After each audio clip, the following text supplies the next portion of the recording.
Hey, what's going on, everybody? We'll wait a few minutes. I don't think YouTube is putting out there that we're live because I don't see nothing on my screen showing that. So we'll have to see what's going on. So we'll give it a few minutes to see what's going on here. Steve says lame. Started like an hour and something early. We might shut it down and try 9 o'clock, but we had some things going on. So we thought we might try it going live now. But of course, it's not showing anything on the video. So what's up, Clyde? Did you get it doesn't even show me live on here. So I don't know what's going on.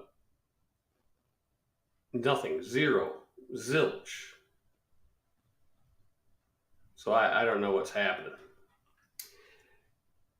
You see me? You received a notice? All right, because I don't have any notice. And like I said, if I go to my channel, it doesn't even show it on here. So who knows? Who knows what's going on? Anyway, we'll start. I can't pin any messages, so that part of it will not be working. I don't know what's wrong with YouTube nowadays.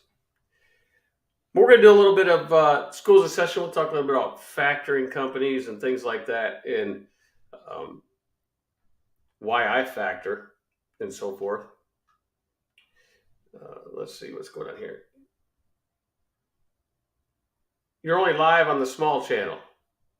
I should be live on the big channel. It's got a check mark. It says you are live.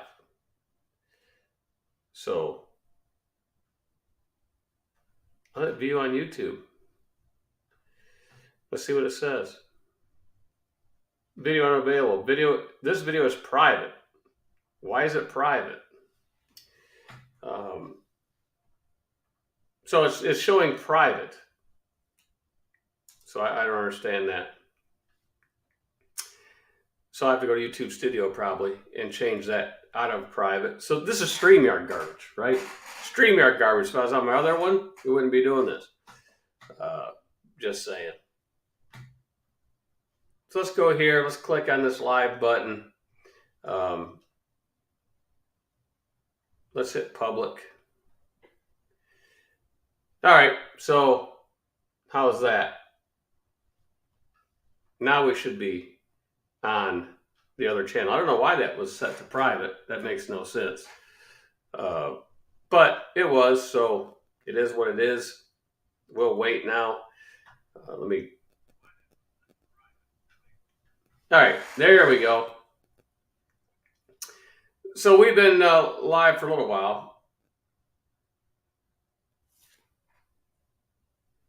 Hold on a minute. See, every time I do something, there's always stuff going on.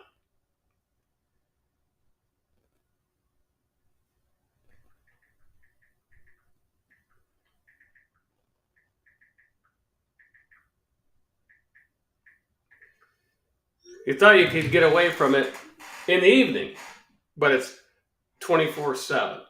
So I always read these things about factoring and everything, right? You get all this stuff going on, and it's always the same deal, right? It's always the same deal where they try to say it's enormous interest rates and all that when they don't even know the terminology, folks. It's not an interest rate. There's no such thing. It's a fee.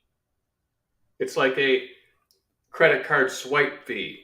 Like if you go to an ATM, it's a fee. People even try to put that into an interest rate. You know? Well, they put anything you do has a fee, pretty much, in this country. But why do I use a factoring company? Because it is my collections department, it's my billing department, and it also helps with the payroll department. And I would have to hire somebody. Now, could I float the company myself? I sure could. I don't have to use one if I don't want to. But for the fee that they charge, it's cheaper.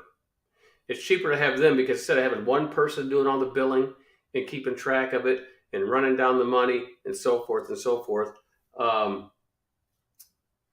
you might have 50, 60 people in your corner, not just one. Not just one.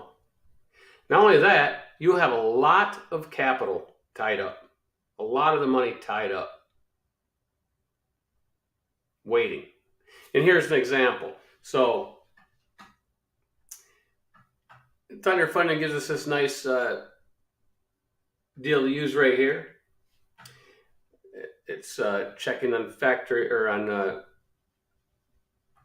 brokers, their credit report, right? So they give us this, which is nice because, if I look up this broker and if I wasn't factoring, right, because, it's a 30-day deal, 30, it could take longer than that. Like right here, in December, there were 49 days to pay, 49. 37, 37, 49. Yeah, they're in the 30s, right around 30 a lot. But there are some exceptions where they click close to 50 days. Why would you want your money held up for almost 50 days? Makes no sense. Zero. None. So, of course, the more volume you put through a company, the better rate you're going to get, right? Because not everybody's paying the same. Hold on a second.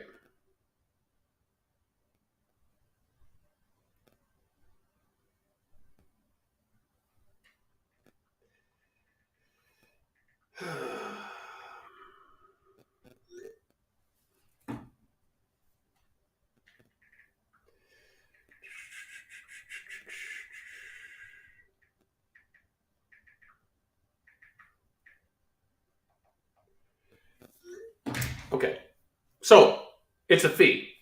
So for instance, if you're paying 3% to a factoring company, that's the fee. So if it's a $2,000 load, you pay $60. That's your fee. A lot of people say, well, you could get a credit line, a line of credit from your bank and do it. It's not the same, folks. Not the same. Your credit line, after you go past the 30 days, they're going to hit you again. Factoring company ain't going to charge you at the 40th day again. So it's not the same. They like to take, apples and compare them to oranges, just to try to show a point or, say their way is better or anything else. You run your business the way you want to run your business. Personally, I'd rather use them and have all that extra help in the background instead of hiring somebody to do it and paying the Social Security, Medicare, and all that other good stuff. Before we go on, show some examples. I mean, I can post the live feed if somebody wants to join in, but I might not let you join. I might let you join. I'm not sure. I'm more one of those moods today. And that's just how it's going to be. So let's go on down here. Pigtails in the house. What's up, Pigtail? Of course, Canadian freight broker. Glad you're here. St. Nick Pigtail, Bull of the Woods. What's up? PJ, what's happening? That one guy, James G, what's going on the other side of the state over there? Now we're going to skip over Storler's comment. Where did he put his up there? Ali, what's happening? Clyde, Garland, what's going on? Greg D. Dennis, what's going on? We live? What's up? Yeah, we're live now. I was going to wait till 9 o'clock, but we got things going on. I probably wouldn't be available at 9. We'll see. This probably go through 9. I don't know. Just in case I have to run and leave for emergency or something. We're doing it right now. What's up, Max Force? That one guy, the sky falling? I can't tell, man. I'd see a ceiling. No, the sky's not falling. People will complain. I know what you're talking about. You're talking about the rates, right? You're talking about the rates and the fuel prices and things like that. No, the sky's not falling. What's falling is their wallet, because they have never been on the market or were an owner operator when there was bad times or reduced rates. They came in with super high rates. They think that's what it always should be, and that's what's going to be. But then they bought these high overpriced trucks, overpriced trailers, and now they're paying the piper. It was a bad business decision.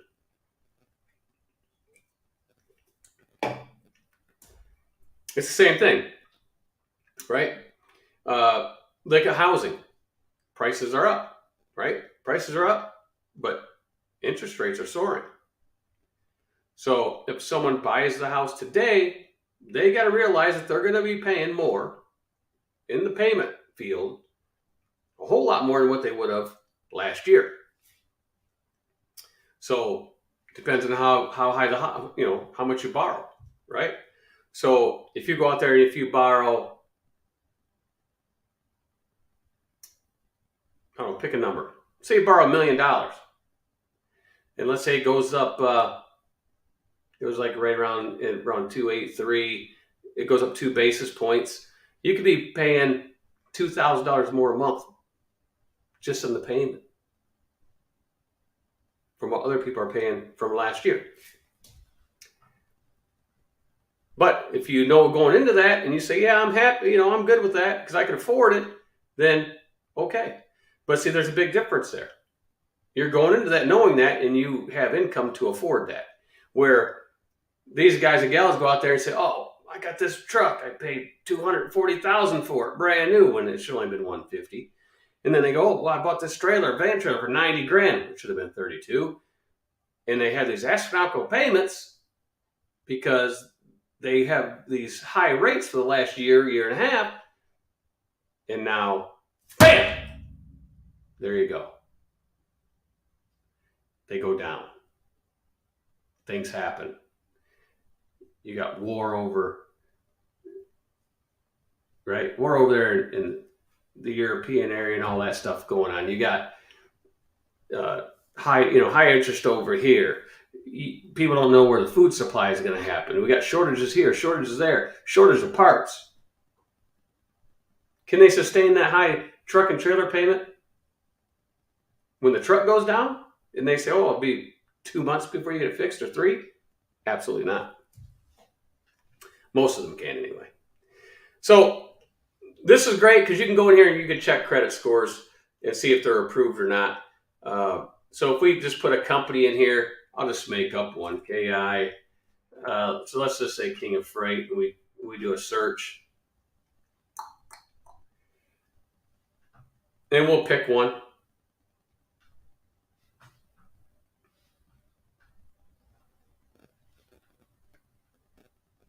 And it's spinning. There we go. So we see they got about a 92 or 95 out of 100. And then we look at their days to pay. They're in the 30s. They hit a 41, but they're pretty good.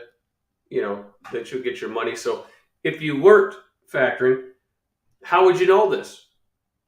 Are you going to pay to belong to one of these places to check it out? Most people don't, right? That's how they get themselves in trouble. That's how they end up at the end of the year with several brokers that owe them money, or they're 70 or 90 days out. But, they won't come on YouTube or their Facebook pages and say anything about that. They'll just, same old story. So basically, and people say, well, I do quick pay. Quick pay is the same thing as factoring. Sorry to tell you, it's a fee, right? 2%, 3%, 5%. Some are 5. Some, so if you do a lot of business with some folks, you might get down below 2. But just like C.H. Robinson, they have a sliding scale. Depending on how much you run for them. Depends how much that fee is. I don't know if JB's the same. I think they used to be like that a while back. Then some will say that They don't charge, but they don't pay on time either. So if you all think that there's that one company out there that, pays on time, I've had that one company take almost 60 days to pay a Raycon. Let's see here. What's up, Paul? What's going on? Desroki Pam, Mr. Charles, that one guy, Nevada. They try to use the internet rate scheme to make their idea look better so they feel smarter. Well, yeah, they got these calculators that, when they punch the buttons, it comes up with different numbers. What's up, Provost? Oh, sir, good evening. SIC, what's going up? What's going down? Mike Johnson, what's happening? 2,100 hours. It's okay because lots of times they'll fall asleep, Mike. It's quiet in the house at the homestead tonight, so I figured, hey, I better get on here at, let's say, 7:30 and get this thing cranked up and going, because whenever it comes back, it gets noisy and chaos and everything, so it's hard to do that. But in the new building and stuff, I'll build I'll put a studio in there, or I'll be where there's no noise, right? So we won't have to worry about that. Kane Freightberg says, Jeff, what is funny is that 100 carriers agree with you why to factor. There are 150 carriers that say you're giving away money. At the end of the day, truck brokering is a bank for shippers. All right, what's up, Sam? What's happening? All right, so let's talk about that. Let's talk about this right here. You're giving away money. Do you know some of the biggest mega carriers out there factor their loads? They factor their money. Why? Why not? It's low interest. Well, it's not interest. It's a low fee, right? Because a lot of them, when you're talking that kind of money, they're below 1%. Below. So why not use the bank's money and keep yours to make more money? For instance,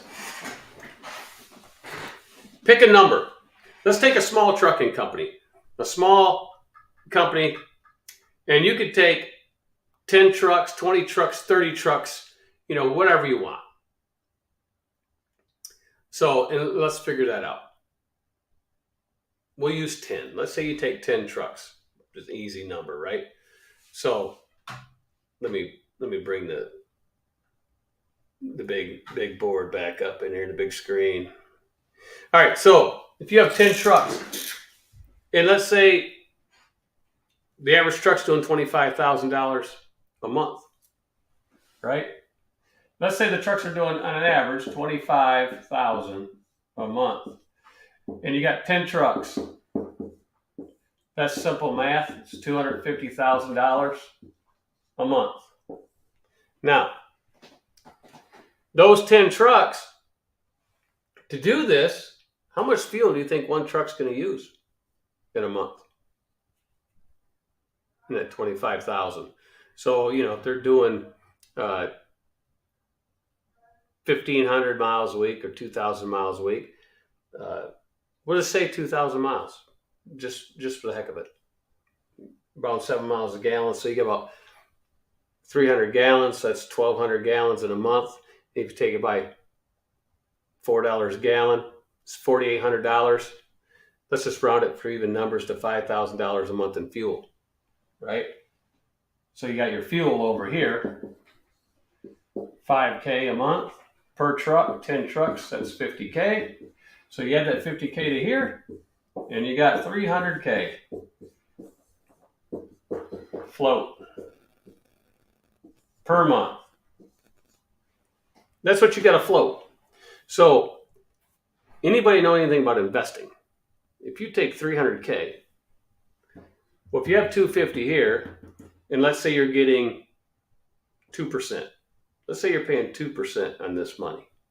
That's what we use. We use 2%. So you're paying $5,000.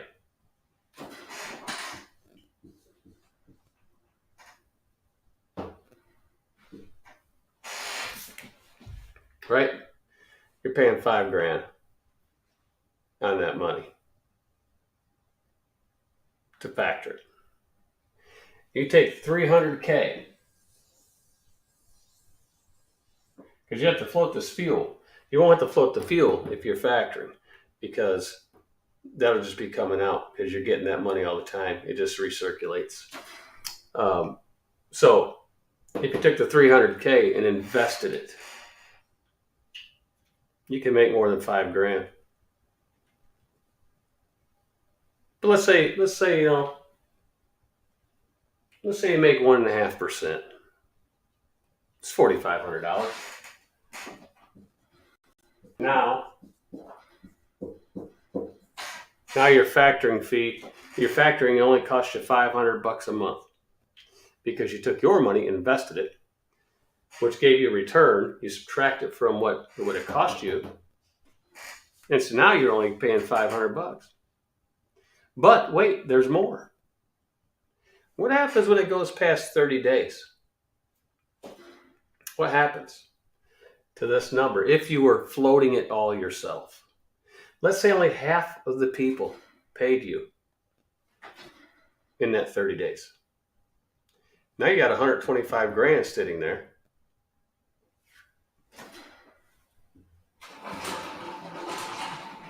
Right? You got 125. Half the month goes by. Still didn't get any money. We're going to do a hypothetical here. Let's say you go to the next 30 days and you got 250 there. So now you got 375K, and we'll keep the fuel at 50. You got 4.25K. So I hope you got a lot of money in the bank that you saved up to float that.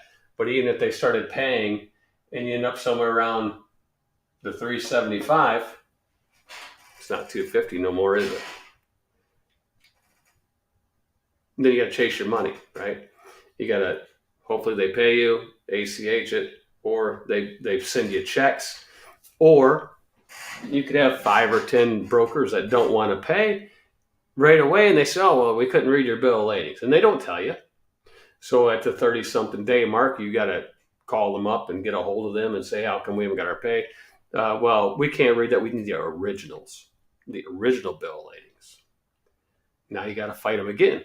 And they know they can do this to you when you're not using a funding company like Thunder Funding, let's say, because they know you're not going to go ding it on their credit report, on the broker report over here, right? But they know the funding company has access to that, and they can just hit it right there, boom. And they can say no pays, no buys, and it shows up. For instance, let me see. Let me bring this back up. See right here, noteworthy issues, write-off. 10/14/2020, there was a write-off, and you can click on it, and it'll tell you, right? Then there's good pay, credit hold, good pay, slow pay. So it's anonymous or slow pay. Their server invoices are getting old with this company, slow pay. Write-off. Look at all the write-offs. Slow pay, no pay, paid over it, notice, and so forth. So you can sit here and see what was going on with this company back in 19 and 20 during the pandemic, right? You could see what was happening. Non-payment complaint, 17, 19, 17. So back in 17, 19, I wouldn't have never hauled for these folks, because look at all this non-payment complaint. Average day to pay is increasing. Multiple promise dates are given and payments are not received. So you got all this stuff that you can sit there and look at. But if you don't use a funding company, you ain't plugged into these credit checks, reports and things like that, how are you going to know? You're not. And you're going to haul for those folks back then, and guess what? You're stuck with the bill. Oh, well, you can go against their bond. Well, yeah, you can, but it's a lot harder than what you think. Just because you go against their bond don't mean you'll get the money. Does not mean you'll get the money. What's up, Shannon Thomas Trucking? Still got your hat. I'll just put it in the mail probably. What's up, Jason? What's going on? So, and I don't care what anybody says. My opinion, this right there that's scrolling across the bottom of your screen, best funding company, period. Those guys are top notch. You've ever met Willie and Scott and the whole crew, like, you know, Evan and all them guys at the truck shows and all that. Awesome people. You know, Sean, great marketing guy. All those guys. Those guys and gals are awesome.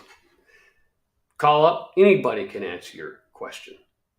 You go to one of the big conglomerates that's not really in the trucking business.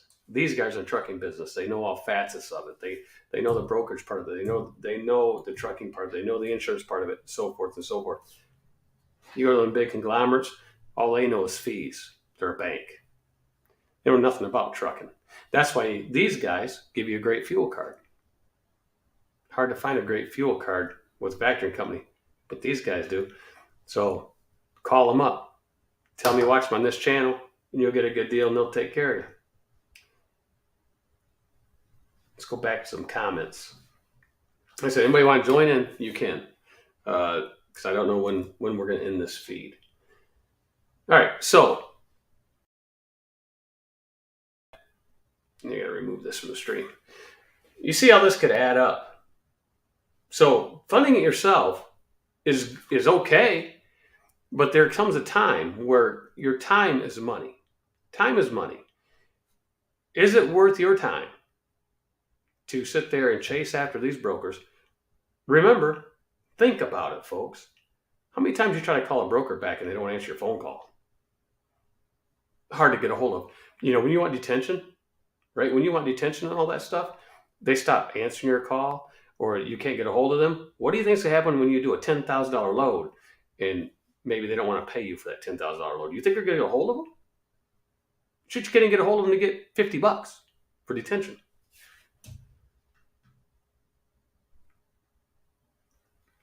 What's up, Jose? Top Dollar Logistics, what's going on? Robert, Keck, what's happening?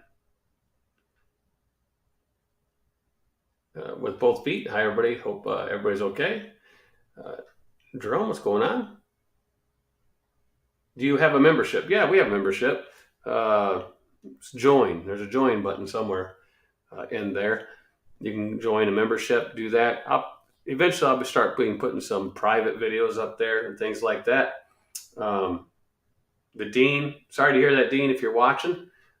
Dean's very sick. He caught something. So we wish him well. We'll be praying for him. Dean's a great guy, great businessman.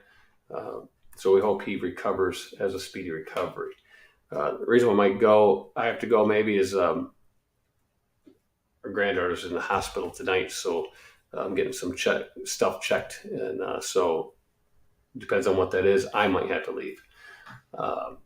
So we're keeping a close eye on the phones. Hold on a minute.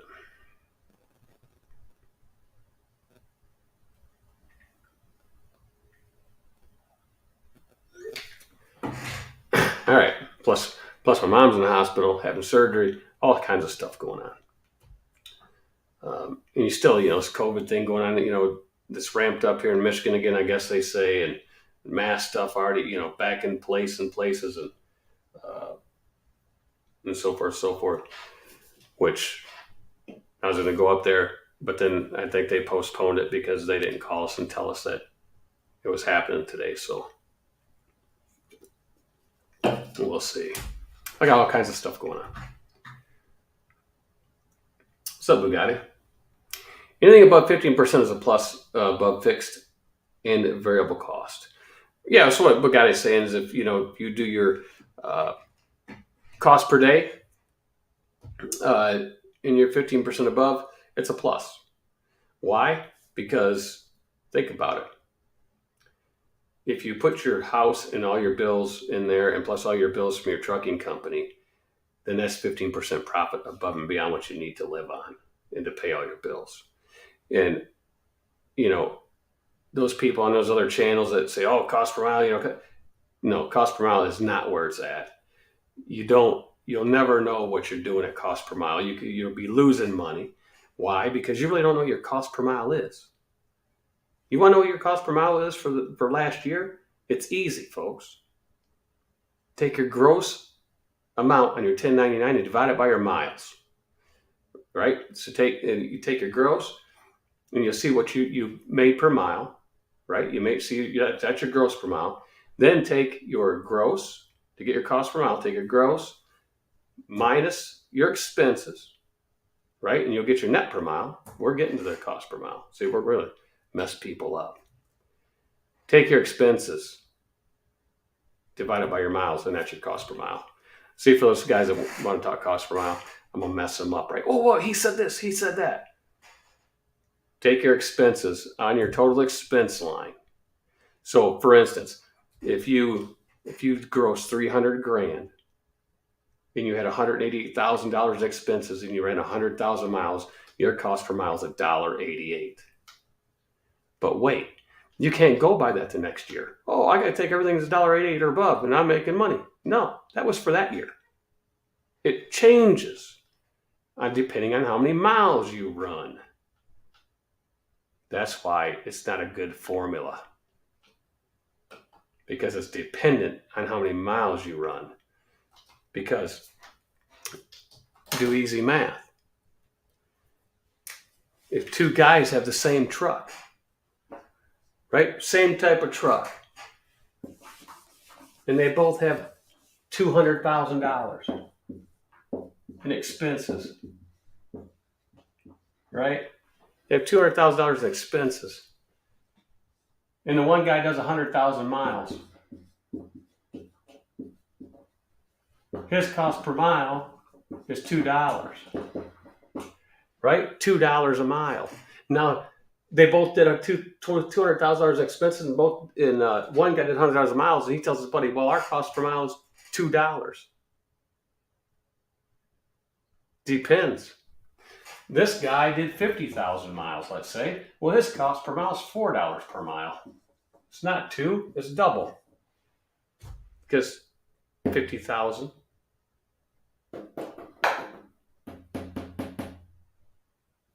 goes into 200 4 times, $4 per mile. It's double. And if it was, 75,000 miles, right? Then you got $3 per mile. Somewhere in there.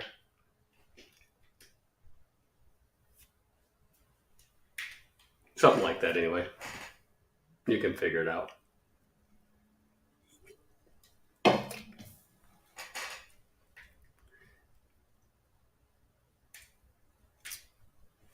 Don't take that. Use a calculator. Make one that works. But, there you go. It'd be $4 a mile. That'd be his cost. $2 a mile.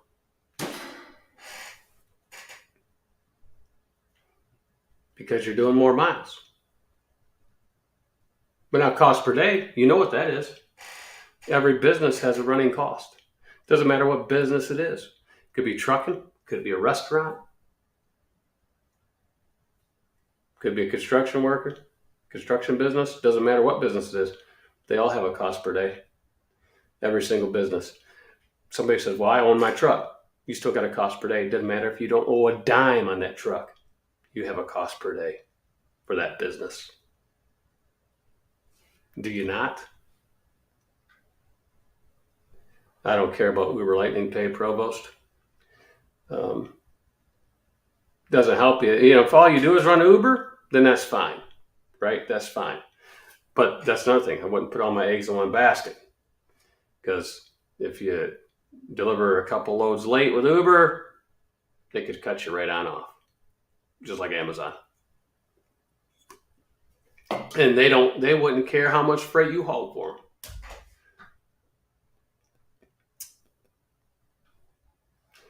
You cannot deny with your TMS software and factoring company, you manage your business yourself and store for safety. Something must be working. Also, way less stress. Exactly, right? With Axis TMS and Thunder Funding, and all the other businesses that we network with, 123 Load Board and so forth, and even trucking office, we use them for a long time. and they're still great TMS, but depends on what fits your business at the time. So with Axis and Thunder, personally, I could do 100 trucks myself. And Stoller would be the safety guy, because once you get that many, you need another pair of eyes and everything to run the safety department. But payroll wise, sending the invoices to Thunder Funding, I could do 100. Wouldn't hurt me a bit. Now, use other software where you got to do a lot of data entry and all that stuff. You're going to need 2 or 3 people to do something like that. Chad says, what kind of discounts the fuel card through Thunder? Well, it depends. It's a cost plus program. T.E.N Petrol is kind of like Landstar, if you know the Landstar discounts. It's kind of like that, right? It ranges. I mean, it's been up as much as $1 off. You know, it goes all the way down. It just depends on how the fuel is going and what the range is. Thanks, Provo. Appreciate it, man. I'll talk to you someday.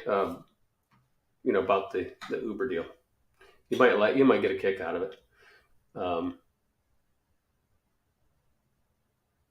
With both beats as prayers for your family and the yuppie. Everybody likes the yuppie. Yeah, I don't know if he got some bad Starbucks or something, but something got him. Jose says, I went back to a funding company. You could resend an updated rate count for lumper in detention. I was spending too much time calling and chasing them to make sure I got paid. Yeah, so like for us, right? So let's say we roll in and Nevada's probably 266, There you go. Nevada wants to come in on 266.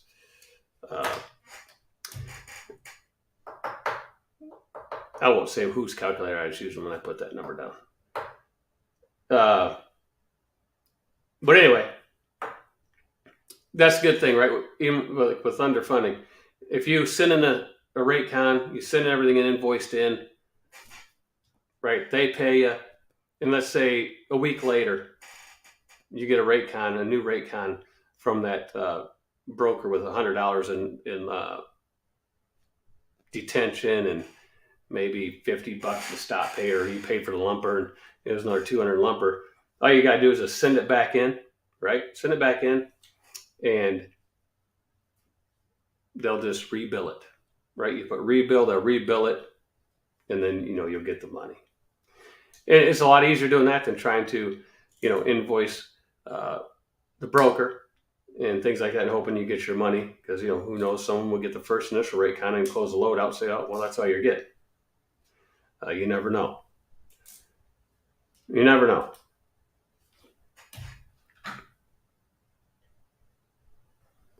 Fixed cost everyday variables depending on when you move your truck. Right, Bugatti. That's why I tell everybody, if you do cost per day, the only variable is fuel. You don't include that in there. That's your cost, that you need to make before fuel. So fuel is the only variable cost. So that's what I'm saying. Every business has a fixed cost. So when trucking, your fixed cost is, your truck payment, your insurance. If you have a trailer, your trailer payment, your trailer insurance. And then you could put in there your maintenance, monthly maintenance. There's an average. You put that in there.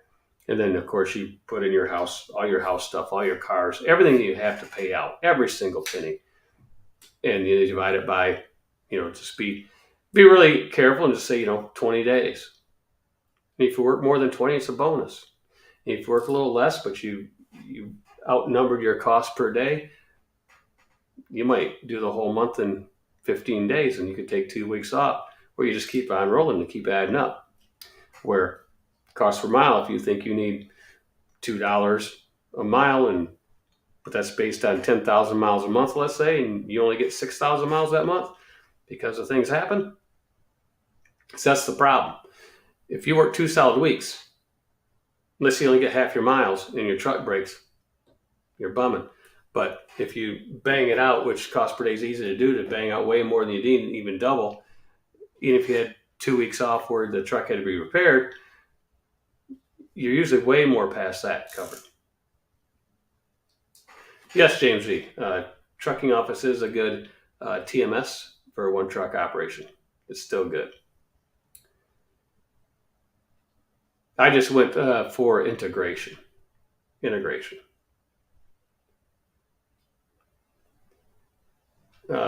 Bugatti says NBA playoffs, Boston versus Nets. He probably likes Boston. More like 76-60. Bugatti are behind the times. Mr. Misunderstood is just telling you what it's like. Yeah, so we're all hoping Dean gets better. He's watching. Dean's watching. So, that's a basic, cost per mile. You can easily figure it out at the end of the year. Just take your expenses and divide it by, put your miles in there, divide it by that, and you'll get your cost per mile for that year. It's really simple. But that doesn't mean that's your cost per mile for the next year. Doesn't mean it's the cost per mile for that next month. It'll give you a basis, but then you got to, divide that many miles you ran by 12 months. See what you got to, net that. So that's just way too many variables. Because one, you got to get the load that pays that, and you could probably take a lower load to get you a better area, but you're not going to do it. You're going to sit around and wait a day, 2 days, and when you do that, what happens? That's not your cost per mile no more. Because now you got to add those miles that you missed those days to the next day and so forth. And it's just an easy way of failure. And if you look at a lot of people in trucking and look at all the people that fail. Everybody knows truck drivers that have failed before. Lease purchasing trucks or owning trucks that were paid off and they broke because, they didn't know their cost per mile. They didn't know how to save their money and so forth and so forth. They didn't run it like a business.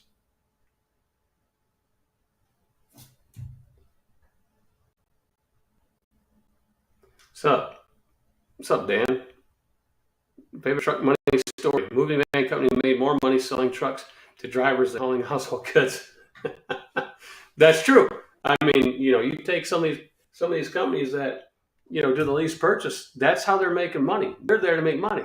Let's face it, folks. Let's take a lease purchase. And who do they go after?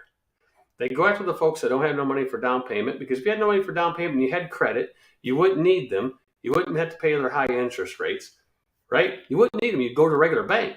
You just go to Volvo Financing or somewhere, right? You Daimler Chrysler and so forth. Freightliner, right? You just go to these places and you get your own. So here you go. Let's take an average lease purchase truck. Brand new ones, they're going for $1,500 a month. That's your maintenance fee, your insurance, and all that come up $1,500 a month. And you times that by 4.33, and that gives you your real month average. Or it's $1,500 a week. $1,500 a week. They're doing $1,500 a week. So you times it by 4.33 to get your month. So Nevada's going to give us the right answer because he's got his calculator out. So Nevada, go ahead and put your $1,500 a week times 4.33. What do you get? It's close to 6,500, but 6,495. So round it up, 6,500 a month. No truck costs you $6,500 a month if you go buy one. $6,495. Yeah, no truck costs you that if you go buy it. You go get, let's not look at the prices today. Let's go back to, before all this inflated garbage. You go buy the brand new Volvo. Let's say it's $165,000, $170,000. Let's say you're paying $3,300. It's pretty much half.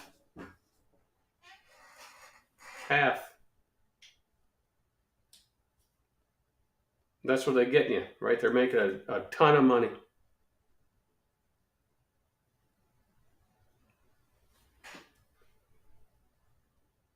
Full maintenance lease that rents you truck to use while being fixed 3 months. Yeah, if you get a full maintenance lease, that's a different beast. That's a whole different beast. And if you're lucky enough to get one, it's way better than a lease purchase. And depending on what you get it for, it's better than if you do 5-year buy on one. Because at the end of the story, at the end of the year, right to that 5 years, that truck's not worth anything in the real world. Nowadays, it's, worth $9 million. But, in the real world, 5-year-old truck, 40, 50,000. But, we're not in real times right now. Now I need to plug for a good rental. I just got me another rental trailer. I sold an old truck and paid off the trailer. There you go, Jason.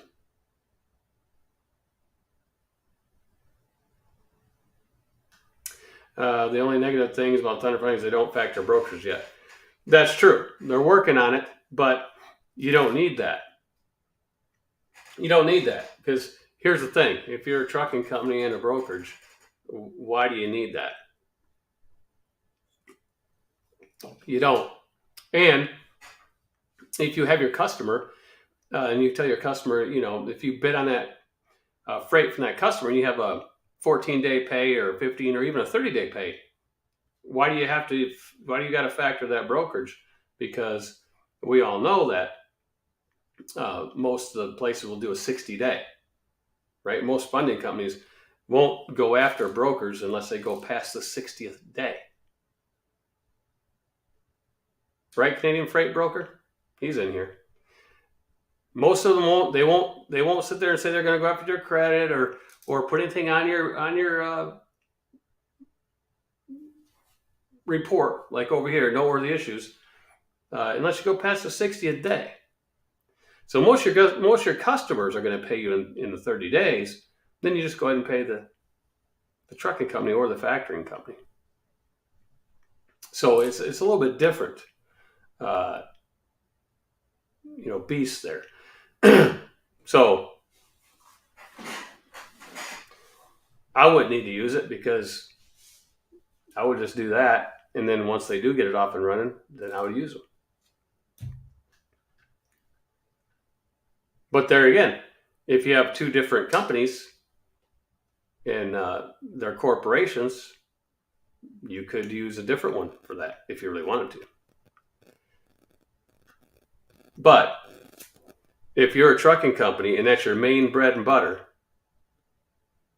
then you don't go get in bed with a factoring company that says, "Oh, well, we do both," but they're not good for trucking because they don't know anything about trucking. I'm going to put all my stuff where the people know about trucking because that's the main core of the business. The brokerage is just a plus.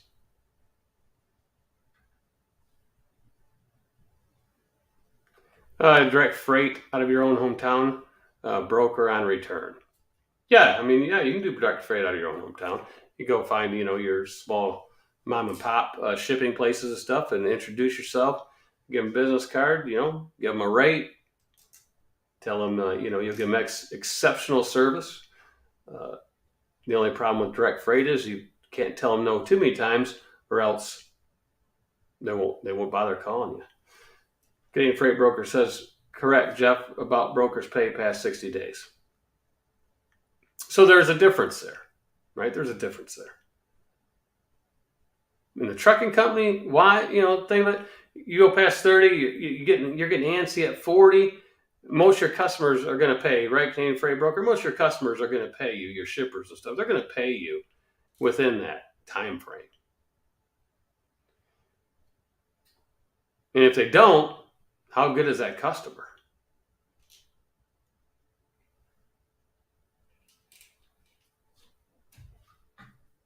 Just saying.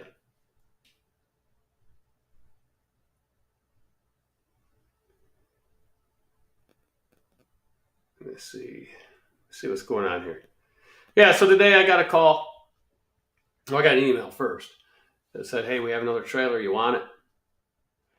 So I emailed it back, said, "Yep, I'll take it." So I called him up. He says, "When are you gonna pick it up?" I said, "I don't know, a week, 2 weeks, 3 weeks. I don't know. Just charge me and let it sit there in the lot." It's okay, no problem. We get another one, we'll call you. It's great having great business partners. Done business with them for a long time now, and I know they have other customers, but for some reason, because we pay our bills on time and we keep their equipment in good check, and if something's wrong with it, I'll pay to fix it. And sometimes I don't even send them the bill, or I'll send them a bill and say, "Don't worry about it. We got it covered." And they take care of us.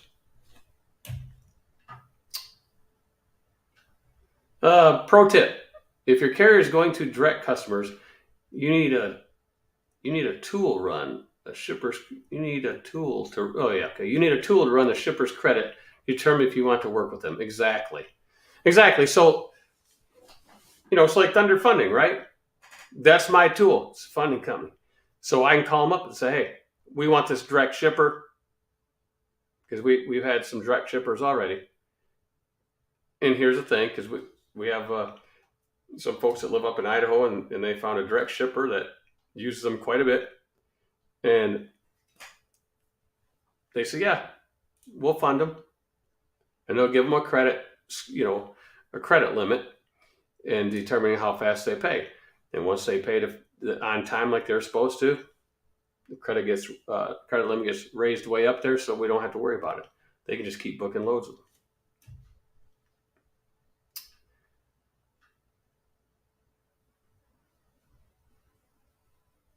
So that's that part of it.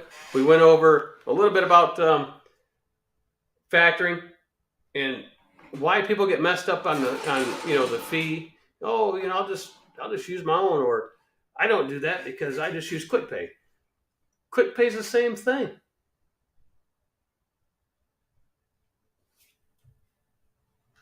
Well, there you go, Team Tiny. It says they have a link to plug in the MC and request a limit, and they tell you right away. Right. Then they should. However, a busy freight brokerage requires a large credit line. If you do not factor customers' freight, a good broker can book $1 million a year. That's $80 to $90K a month. You're waiting on. Exactly. Canadian freight broker. So as it goes on, that's what happens, right? So like I said, Thunder Funding, they have the module in place. They just haven't implemented it yet. Because one of the owners there was in a big brokerage firm, so they know the business. They just doing their own software to before they roll it out.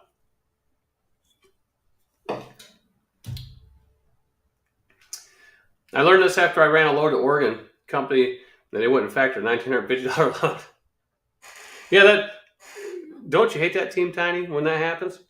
I mean, I've done that before, right? I've taken loads and told the contractor, "Yeah, go ahead and run it, and if it's not factorable, I'll bill it, and we'll just cross our fingers."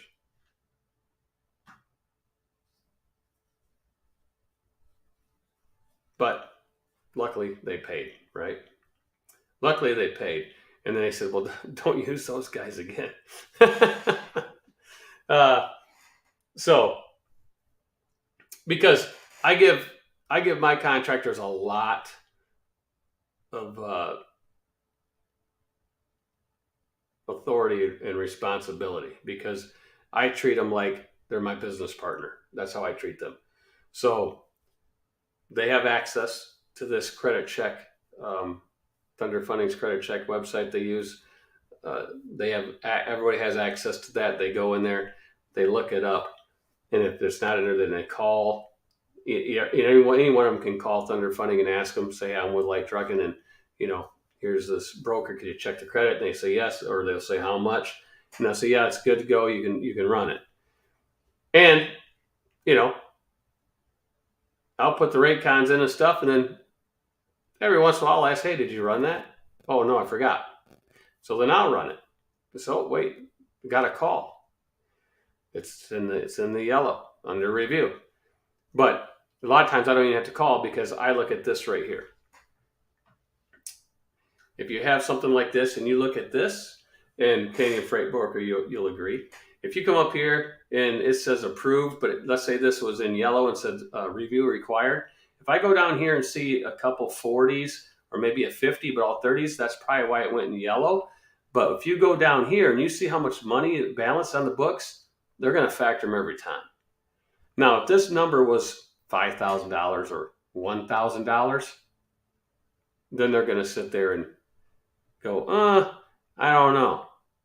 But as you can see, 1 to 15 days, here's their balance on the books and so forth. When you get all the way out here, 15,000, 61 to 75 days, that's not a whole lot on 2 million, right? That's not a whole lot. But if you got a broker that's only 15,000 balance in 1 to 15 days is, like a 0 and a 0 and a 0, and it's out here, like 7 or 8,000, that's a no-go. So I wouldn't even have to call them. I could just look at this balance sheet and say, yep, that's a go. So after you've been doing it for years, you can just go down here and look. I can say, I can just look at this chart here and go down and look at this balance sheet right here and go, yes or no. And I can figure it out just by looking at that. So yeah, that's probably a go.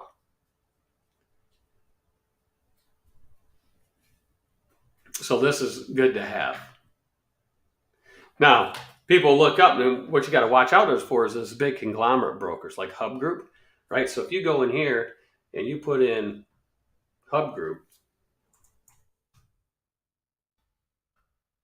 you're going to get all kinds of stuff, unless they fixed it.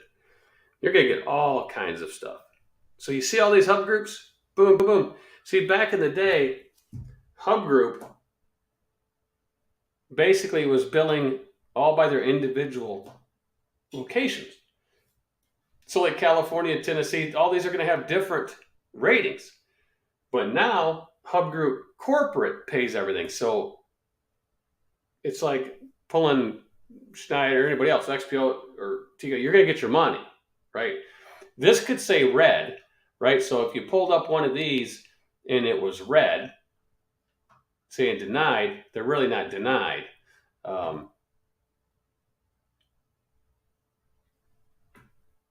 See how this says denied? They're really not denied. This satellite agent's denied, but Hub Group now pays for everybody's stuff. It goes to the main office, so it's not denied. But this does say that. Because see, this is only 29 balance here, and it's got all kinds of stuff over here, but now the main office pays everything. So this, you wouldn't worry about that right there. So that's things you got to look for. And you got to watch out for it. If you haven't been in the business long enough, you don't know those ins and outs or those tricks of the trade. There's certain big conglomerates that have satellite agencies all over the country, and then some of those weren't paying on time and things like that, and then it caused all this. So now the parent company now just does it all.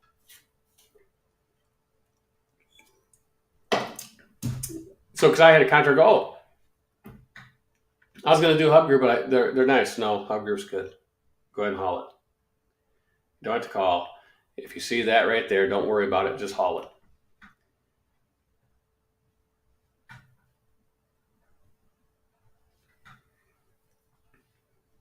Can you plug in an MC number? Sure, we can plug in an MC number, Team Tiny. What you got? Give me the number. If anybody gets the number Team Tiny puts up there, Team Tiny will pay you. He'll gladly pay you $100. $100. Team Tiny will pay $100 if you can guess the MC number before he writes it. They're not going to guess it, Team Tiny. It'd be impossible. It'd be like winning the lottery, right? Anybody playing the Powerball? What's that at? 400 something million? I don't know. Yeah, give me the MC number, Team Tiny. Just give me one. Team Tiny, you got an MC number? All right, I'll just plug in one. This one right here. 952349. I don't even know who it is. We'll just put it in there. That's immediate shit. So you click, if it was the name of the broker, you say, yep, there they are. You click on it, and then you can do DOT number too, phone numbers, But if you put the MC number in, you get the exact person, right? If you scroll down, you'll see they're at a 95 or so, and you see all those days of pay. And you come down here and you see the money on there, so they're going to be green. There you go. You just plug in MC numbers, and it'll give you the credit. And it'll give you all this good stuff down here, all the juicy stuff. They've only got one no buy complaint, and that was 3 years ago, almost 3 years ago. Everything else is good. So, they're good to go. 054283, what's that, your MC number? If it's your MC number, nothing's going to come up. Told you.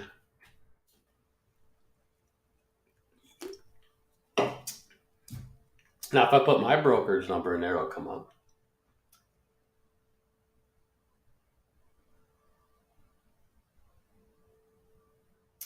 I gave MC number to the guy. He says too short when I got only 6 digits. What's up, Eddie Droder? What's up, my friend? He's saying hi to the Tiny. Hope all is good with you and your family. Yeah, well, we got some things going on. We got some hospital trips there and things like that. And I'm just watching the text messages in case I got to roll.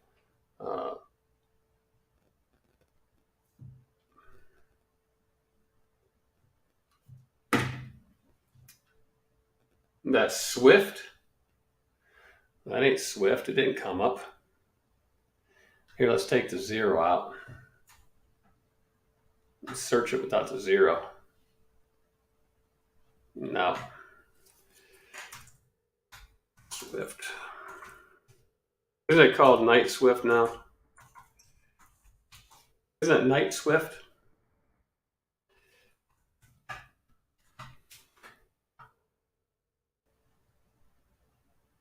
Swift Transportation. MC.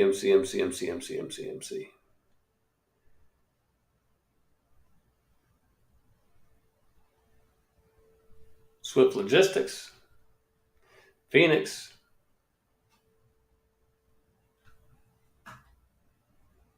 Oh, that was the DOT number? Well, we could do it by the DOT number. It's right here, 05283, right there, or 54283. So it's this one right here, out of Arizona.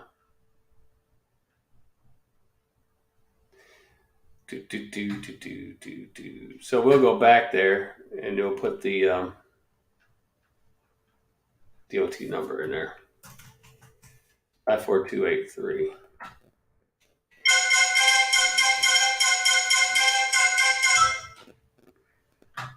Swift Transportation right there. Bum, bum, bum, bum, bum, as we wait. Bango. Denied. And that's, why? That's because that doesn't really exist anymore. It's really Night-Swift Logistics. So it's a different one they go under.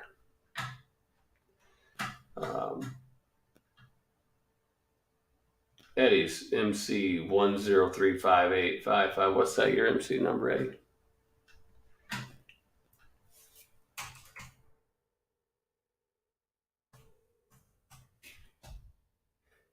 Oh, there's Eddie right there.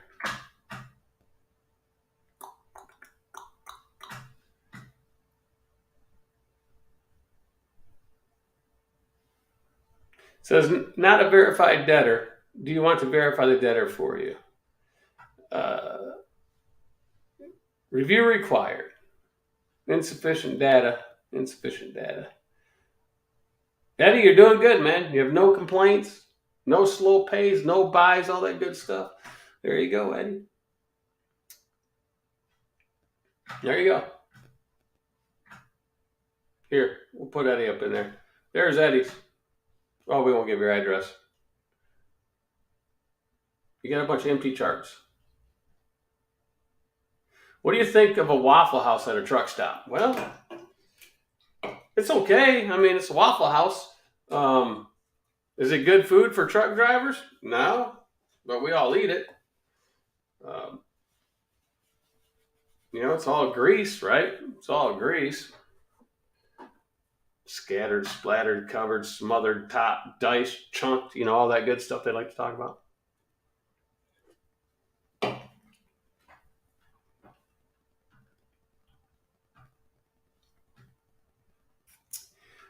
In your opinion, what's up, Eugene? Glad you could join us. Cost of equipment. Cost of equipment will look like what dollar amount? Because I don't believe the cost will be the same as before COVID. New world we're living in now. Yeah, it depends, man. It depends. For example, I got a price for metal roofing, right? Just to get metal roofing and for them to put it on the roof, they gave me a price. I said, "You're out of your mind. I'll call somebody else." They were close to the same price. Anybody want to take a guess? And the guys that I've talked to don't put the number up there because it's not fair. Anybody want to take a guess on how much it costs if I want to put a metal roof on the roof?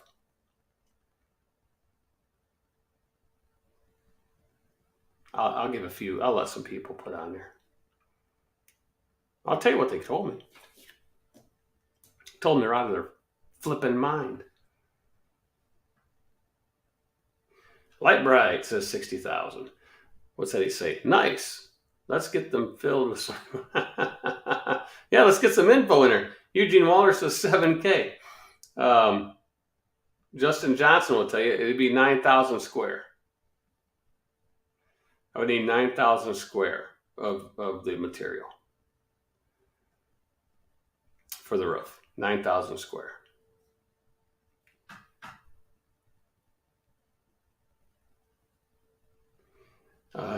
Is that any different than the shipper tells either the broker or carrier that their rates are way too high?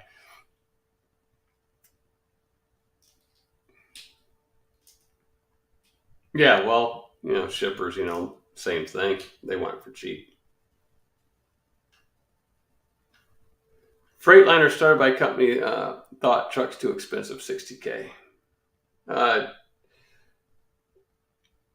Jerome Jones says 10K. Justin says 25K. Okay, you got all you guys holding on to your to the steering wheel. I don't want you to go off the road now. So here I'll put on the whiteboard for you. All right, so here we go. We'll play a little game. We'll play. Price is Right. Price is Right. Got the three strikes, right? We're gonna do like the car, right? You're gonna do like the car. What do you think the first number is? What's the first number? And if people are in here that I know the price, I'm not going to answer you. I'm not going to take your numbers either. Acceleration rules, no, you didn't get it either.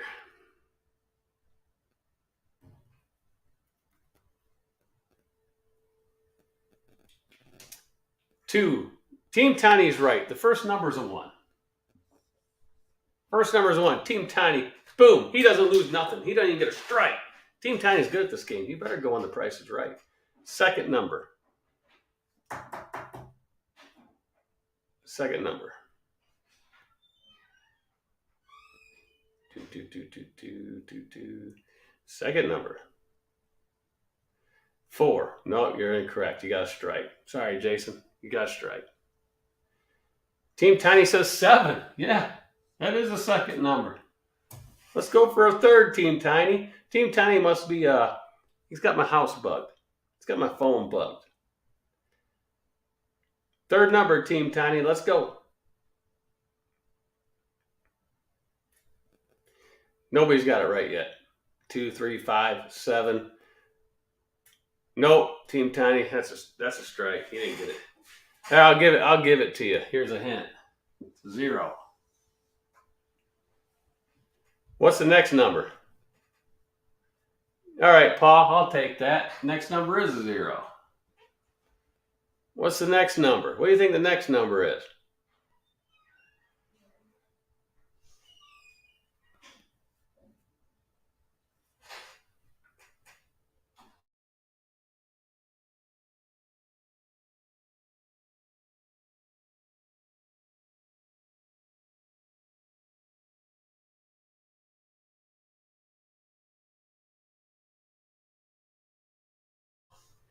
All right.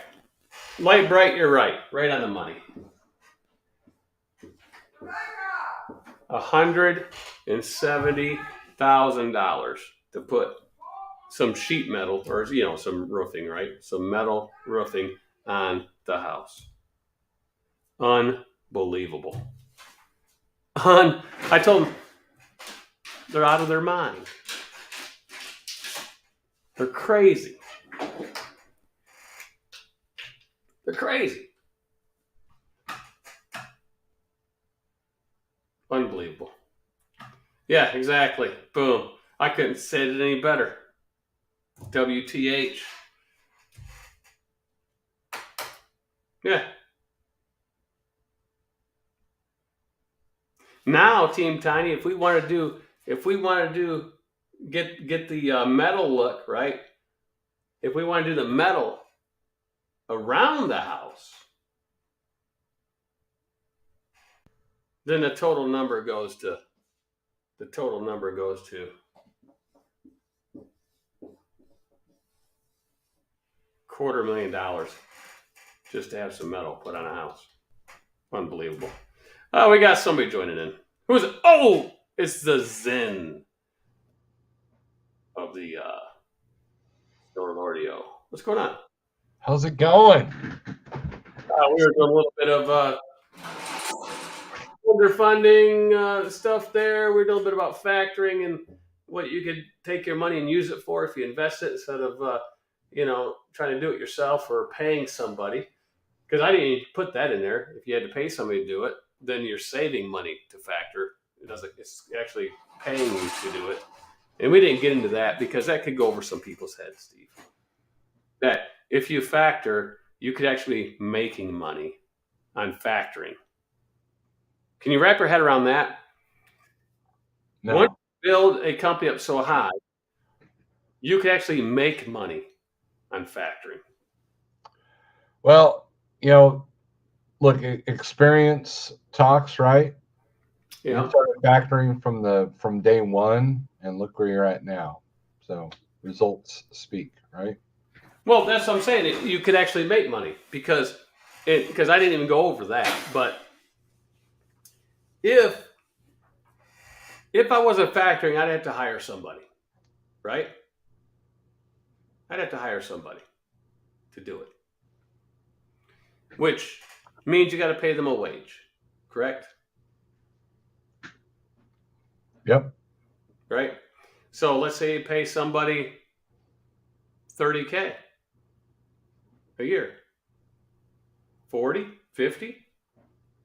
What's that office person going to charge you? Today's world, what, $20 an hour? Right. Maybe. Yep. 800 a week, so $40,000. So, if you were factoring, let's say $300K a month, we'll just use 2%, make it easy. That's $6K a month. That's $72,000 a year. And then if you're paying somebody $40,000, then it's costing you only $32,000 that you're factoring. But if you take your $300K instead of factoring, now that's all your money and you invest it, and even if you get a nice return, let's say 10%, you got $30K.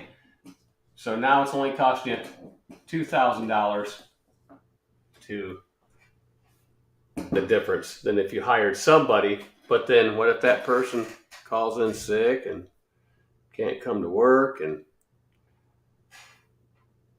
so forth and so forth. They quit on you. And not only that, you're waiting for your money now, right? You're waiting. So what happens if you get one place that doesn't pay or two places don't pay you?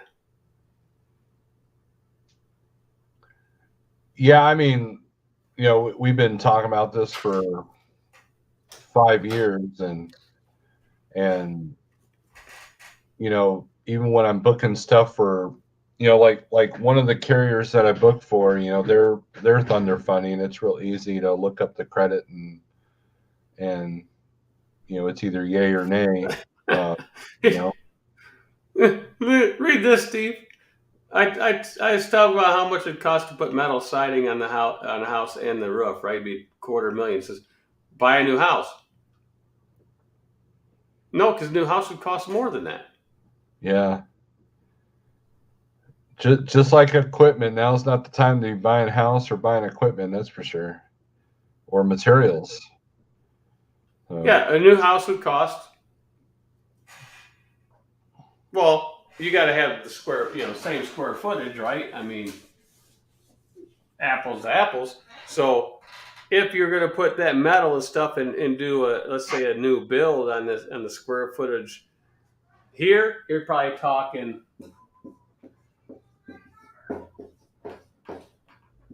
probably that 1.25 million. That's what it would cost if I built this house in today's world. Jeff, just get a double wide. God. So I'm not, that wouldn't be good there. Get a double wide and one of them big tents that you can park the RV under.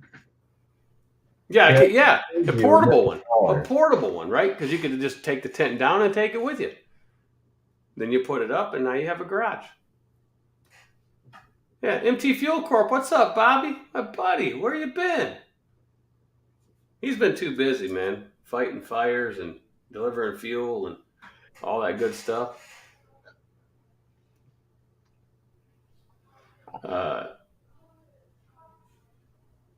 Here's Jason. I thought you were building a new house.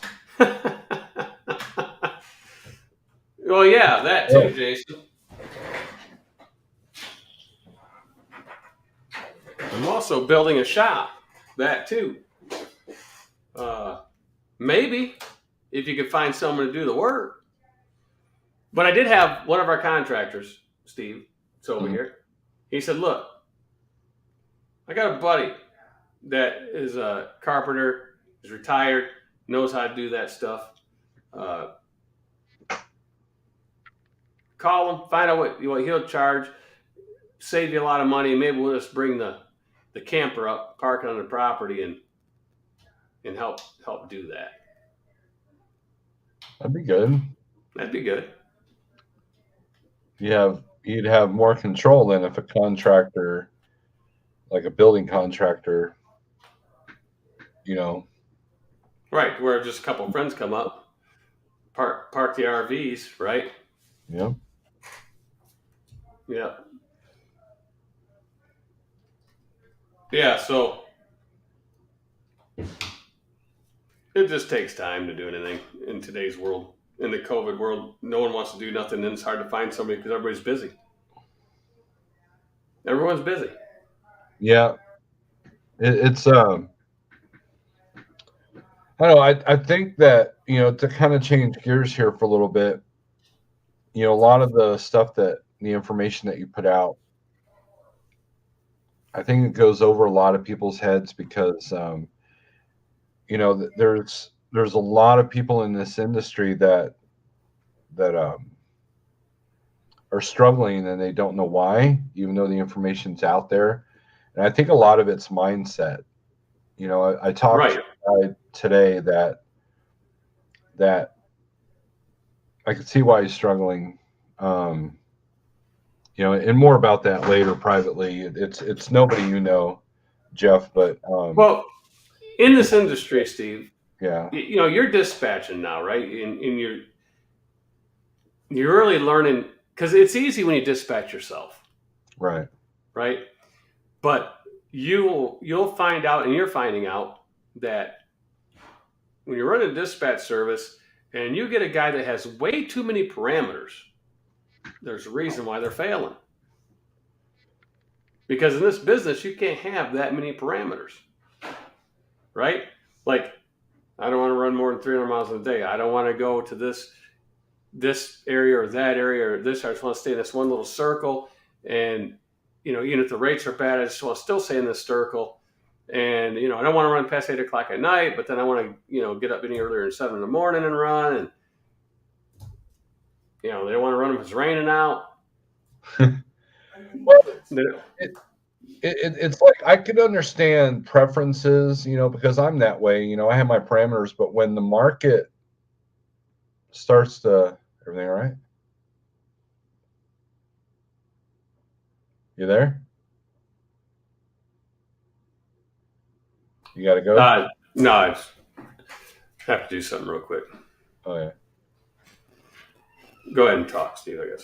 But sometimes you got to go outside of the box, when the market struggles, like if you're in a low volume place or if the rates are coming down a little bit, sometimes you got to do the stuff that you normally wouldn't do. And I think that, it's okay to have parameters, but when, no, we're not talking about you, Cool Trucking. We're talking about somebody I talked to today.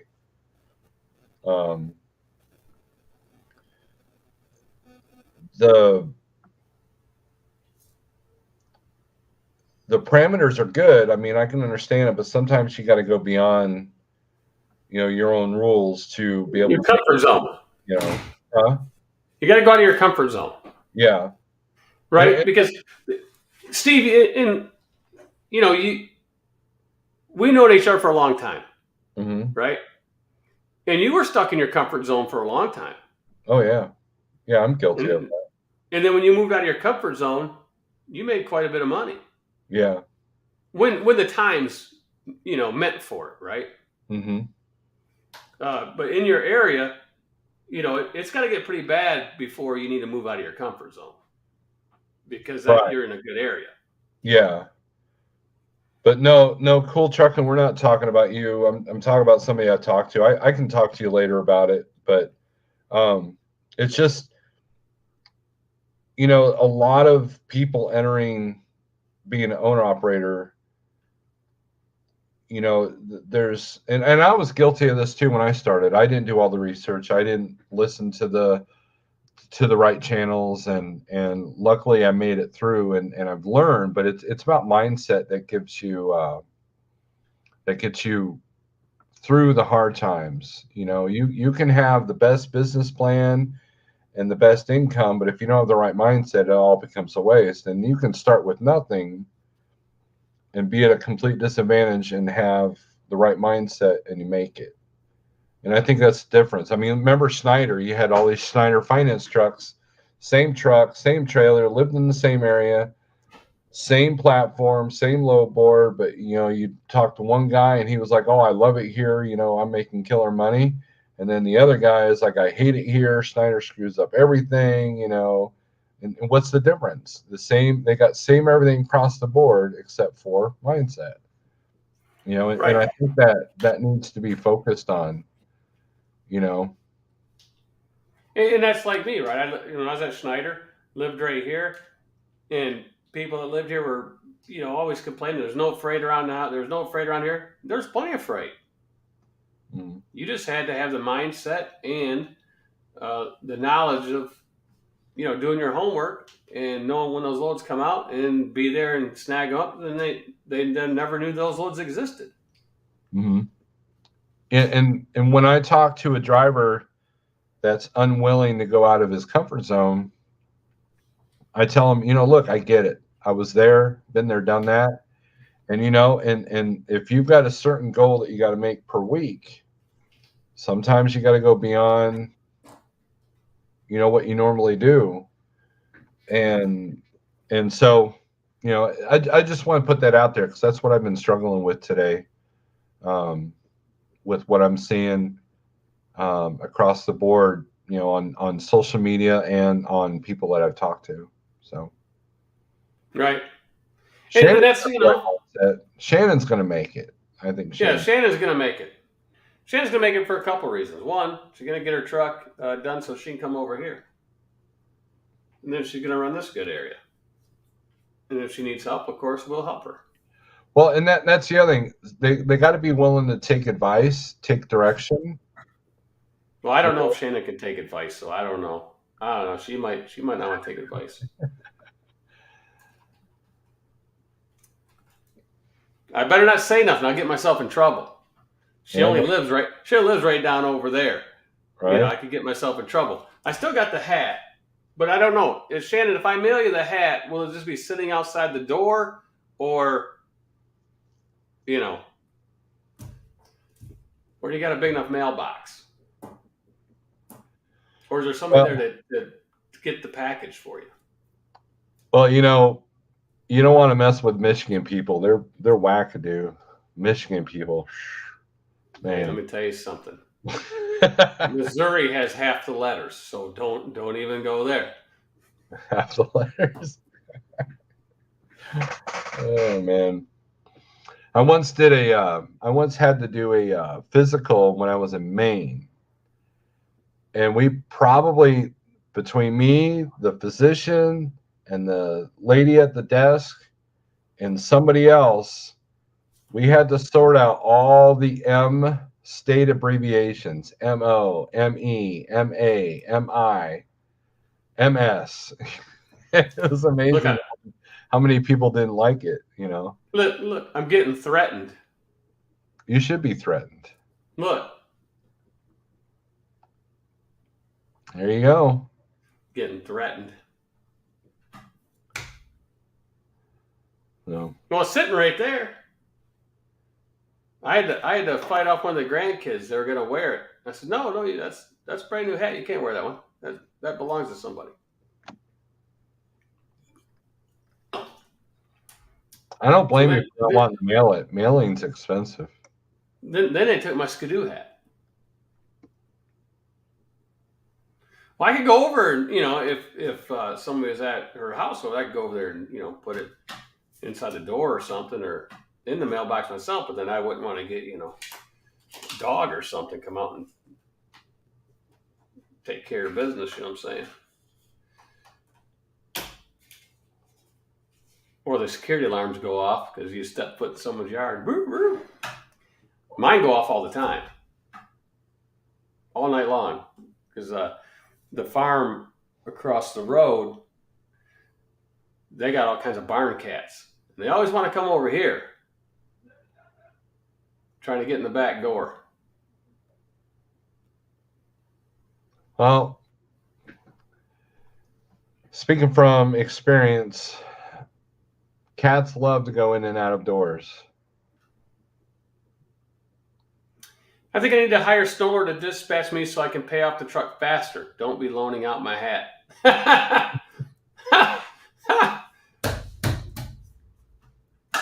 Yeah, Snowlord, there you go. I mean, Snowlord's getting so many people now, he's going to have to increase his hours. He won't be sleeping at night.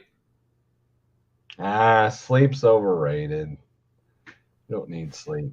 My buddy Paul McFarland, what's Paul saying? You have to be willing to do whatever it takes to stay in business. Jeff has talked about being willing to sacrifice. People don't know what really means until things get really hard. You want me to, can I say something, Paul? Can I use you as an example, Paul? I'll ask for permission first. I don't want to make Paul mad. Paul's a tall guy, man. You ever seen Paul? Yeah, he's like 6'7". He's 6'7", huge bodybuilder. I mean, he's got like Hulk Hogan arms. You don't want to mess with him. Now, Cool Trucking, he is an old dog. And all he wants to learn is how to trade in the on the bots, the trading bots.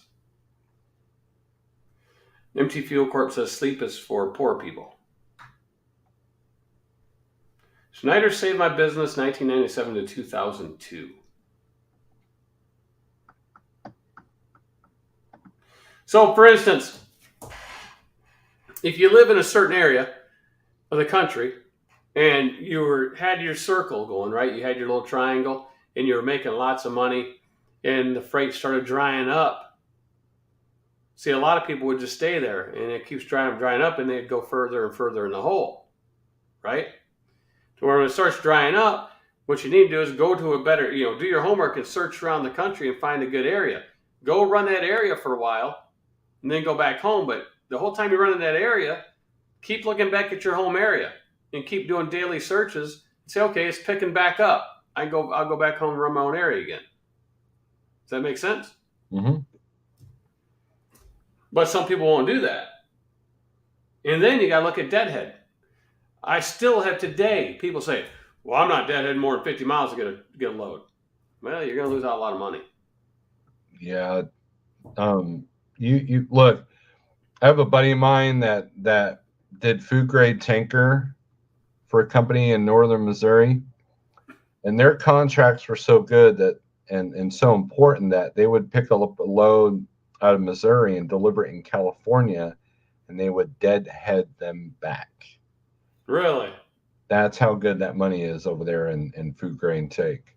Now, every now and then they deadhead them to Dallas, and then that would be his load back in Missouri. But for the most part, it was more important to deal with those contracts, and they paid well enough that if they could deadhead back, they would.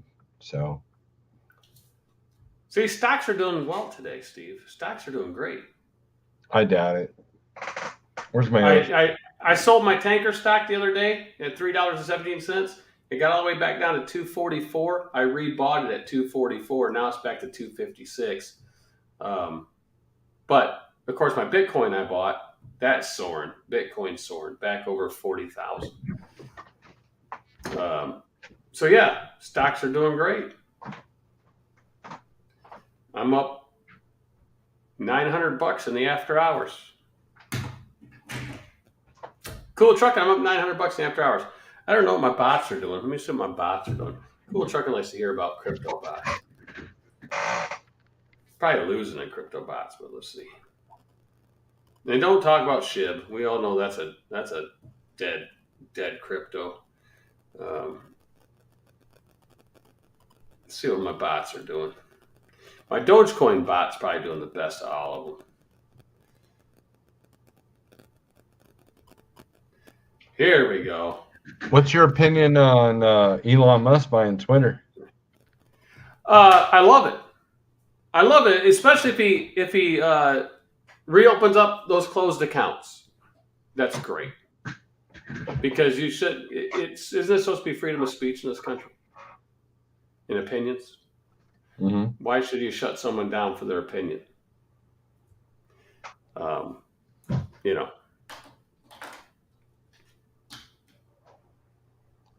I agree. Free speech goes both ways, right? Yeah. Teach Steve more about those bots. Look, Steve doesn't want to learn about the bots because he's had 2 animal coins that he had purchased, and he's lost everything.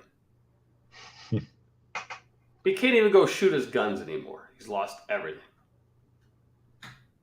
Now, what did you lose? About $38? You down 50 now? If I total all my crypto, I'm down like $100. Oh, 100. Is that it? Yeah, I better not total my crypto. We'll just leave that alone. We'll just leave that one alone. I went back to stocks. I've been killing it in the stock market. I only do a couple cryptos now. Bitcoin's one of them.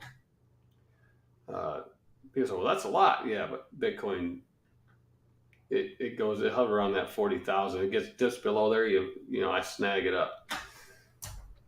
Well, there was a bunch of people out there saying that once Robinhood could do SHIB, that it was going to go to the moon. Wait a minute. Let me ask you a question, Snowlord. Ask you a question. That was a bunch of bull crap. Didn't Robinhood get SHIB like a couple weeks ago? And what has SHIB done? Nothing. Nada. It went down. Look. Zilch. Look, here. Yeah. I'm going to give, here, Snowlord, this is the deal. YouTube hype, right? SHIB. I had it down here at 1, 2, 3, 4, 5, 6. There's like 6 zeros and a 1, 4, 5. I had a bunch of it down here, right? It went all the way up to 1, 2, 3, 4, 6, 5 something, right? And somewhere in the 5s you probably bought, did you not? I don't remember. Because most people are talking about it back up here in the 5s. So you bought, and here's the little chart. And then it went now it's leveled out here at about 0.000240 or somewhere around there. There's your SHIB rocket. And here, right here, stolen right here, right there, this is where Robinhood, the big bump up, guess what they got? A flat line. That thing's flatlining.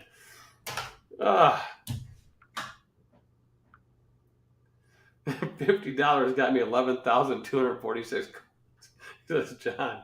Well, according to Coinbase, SHIB is up 5.26%. Yeah, to what? 0.24 or 25? 0.000024. Yeah, it's up 5% because it dropped 20%, and it was down to about 0.0023 something, and it went up to 2.4. Which, you know what it means? If you bought it down at 2.3 on Robinhood and it's at 2.4, if you sold it, you'd make $0 on it. You know why? Because of the basis points that it buys and sells at for the transaction fee. That SHIB would have to go up into 0.00026 to make money on your 2.3.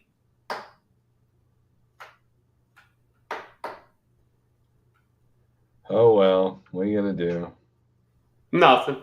Dogecoin was up, he says. 25% today on Elon Musk. Yeah. I told you, my Nordic tank lines went up. I didn't get my options this time. I was trying to be a little greedy and get it for 30 cents a contract. And I put in there to get 20,000 contracts. And it didn't give them to me. It stayed at 35 cents a contract. I put in for 30. Oh, well. You win some, you lose some. But I did buy the stock too anyway, though. And it's up 12 cents. So I'm up some nice money on the 12-cent gain. Good. Tomorrow, I hope it goes up 20 more cents right off the bat, and then I'll sell.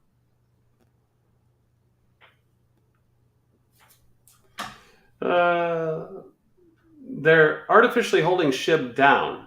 If they let it go, it would make too many millionaires. What do they got? They got like little lead booties. They got little cement booties on that dog. Snorlord, they got little cement booties on them to keep them down. Are you gonna bet the farm, Snorlord, that SHIB's gonna soar one of these days? No, Jason's comment. Hell, I'm losing on all my stuff. The only thing I'm not losing on is my silver stock. Hey, Jason's down almost threefold what you're down. He's down $283 on SHIB. Well, I feel you, Jason. You know how much I'm down on SHIB? 0. I know. My portfolio is down like 1,800 on SHIB, but that was all bought with profit. So I don't care if it goes down to 0. I might sure I lose all that money, but my money's done out of that. I haven't had a chance to be able to do that. The minute I went in, it was like because you got in too late. You were going in on the hype. You helped it go up a little bit so they could all get out. Yeah. And you're holding the bag. That's exactly what happened. Now, if you're smart, Snorlord, look, how much money did you invest? 200? 300? Huh? How much money did you put in SHIB? Yeah. Just 100. You can't lose 100 because it ain't a 0. Well, that was all my SHIB. SHIB specifically, I put $100 in. But okay, so what you need to do look at your thing and see what you put it. What was SHIB at when you bought it? I don't know. Look at your buy on your portfolio. What'd you use to buy SHIB? Webull or something? Coinbase. Coinbase. Them people have high fees, man. But anyway, Coinbase. What's your average buy on SHIB? So that's what you should do. You should take another $100 and buy it now, so you cost average down. Or take 200, and then you'd be almost in the money. Where does it say where I bought? It should say in your transaction history.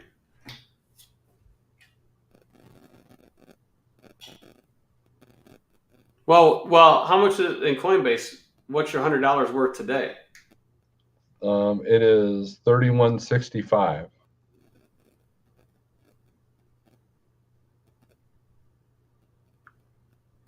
Okay, so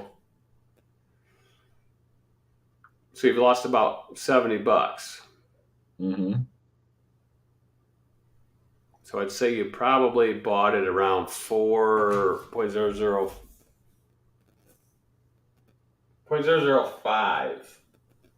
It'd probably be somewhere around 0.005. So it says tap on it, Steve. It says I've lost 68.35. I'll go to Coinbase too, and I'll look and see how you do it. View details. Yeah, view details. Should tell you.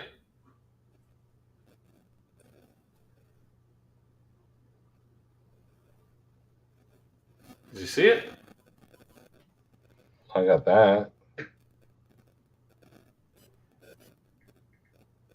All right, let me go into Coinbase. Towards the bottom says Justin Johnson. Justin's a smart guy. He'll tell you where it's at. If I look at my assets here in Coinbase. Okay, if I click on SHIB, go down to the bottom.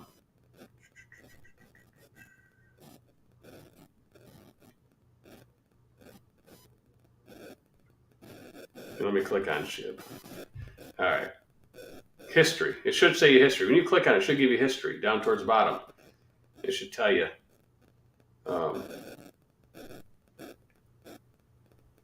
I've got that graph where it shows when I bought in, it was $96, $96.82.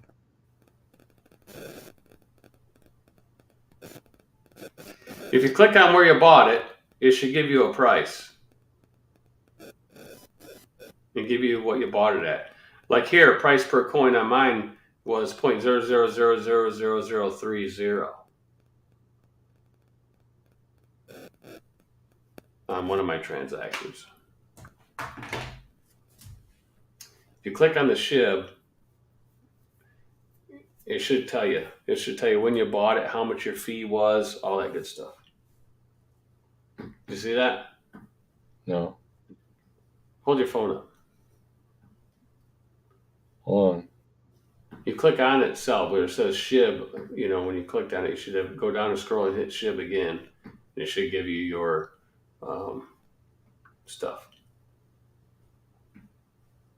Okay, here we go. Bought Shiba Inu. It shows that. It's probably can't even focus on. Well, what does it tell you? Does it give you a price? 0.000. If not, click on that big long part. Click on it again. It should bring up your transaction. Okay. 0.00074. Okay, now here's what you need to do. Right, you're at 7.4. It's at 2.24. Right. So if you want to try to make money on it, my opinion would be you put 100 in it, buy 200 at the lower level at 2.0024, and that'll take your average all the way down to probably somewhere around 0.003 something, 0.004. So you got less for it to rise to get back in the money. It says it's so cheap you could probably triple down, put $300 on it at this lower level, and then your average coin would be probably somewhere in the 3s instead of being up there in 7s. You know what I'm talking about? No. Okay, for instance, let's say I bought Nordic Tank Lines at $3 a share. Right. And I bought 1,000 shares, right, for $300. It goes down to $2. So I say, okay, I'm down, right? Let's say I bought 1,000 shares at $3. I'd be down $1,000, right? Mm-hmm. But now I buy another 1,000 shares at $2. Now my cost average, I'm at $2.50 a share for all those shares. I don't have nothing at $3 no more. So if I bought double down there, I'm down to like 2.25, and then all it has to do is go up a little bit, and I'm in the money. Well, I've kind of done that, but then it just goes even lower. So well, now you keep buying.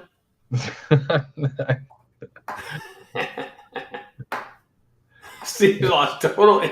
Steve's totally not interested. Look at oh, John.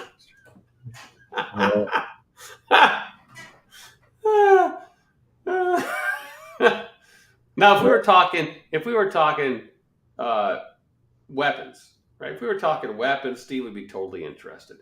If he said, man, I bought this SIG and it was, $600, man, and that thing went down to $400. Like, go buy 2 more. Now your cost average down to $400. Oh yeah, that'd be a good idea. He'd be all into that. It's like ammo. Man, ammo is expensive. I paid this much. Then when it's cheap, you load up. Well, guess what? You didn't pay that much anymore for it. Now your cost of bullets not $1. It's down to 75 cents or 50 cents. Oh, see, that I understand. Yeah, it's the same thing. I just bought 10 boxes of here, I'll show them. Yeah, 9mm. What'd you get, Luger? I bought 10 boxes of that for $16 a box after shipping. Right, but before it was $32 a box. Well, just a month ago when we were at the store, they were $22, and then 2 years ago that was like $30. Okay, so let's say there were 22. If you bought 10 boxes at 16, let's say you bought 10 boxes at 22.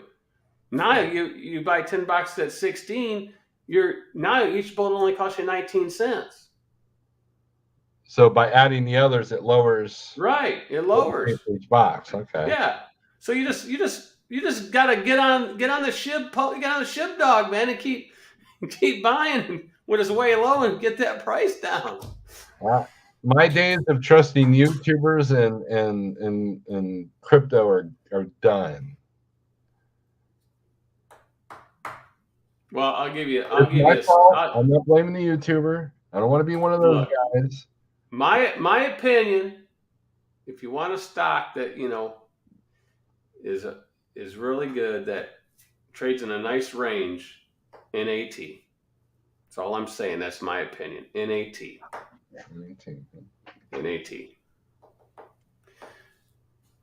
Like I said, I sold it yesterday. All my shares at $3.17 because I knew it was going to go down because it passed the $3 mark.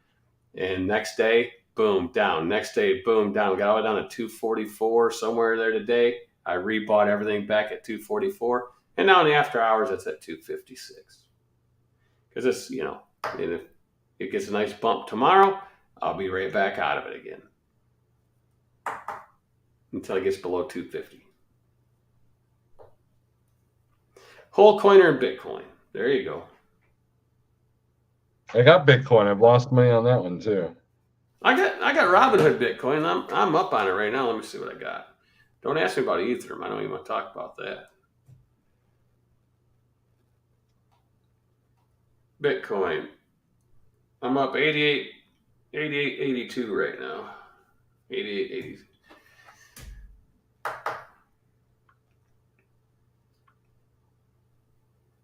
But see, there you go. If I had to go back in time and redo something, there's 2 things I would do. Number one, I would have taken some kind of mechanics class in vocational school. And number 2, I would have learned more about investing straight out of high school. When I was at high school, we had a investment. We did stock market investment. What do you want to call it? Class, and not really not a class, but a project, right? Right. The teacher was heavy into stock market back then, so we had like a 1 month deal. He taught us all about trading, and we had like a mock thing. He gave us, like X amount of dollars, and we had to write down what we bought and stuff, turn it in, and then if we were buying and selling, and then at the end of the month we'd see what we were up or down. Yeah, it was a cool class. I had a class in high school. It was called Consumer Personal Math, and we went over that stuff, but it was pretty cool. Jerome Jones has a good question.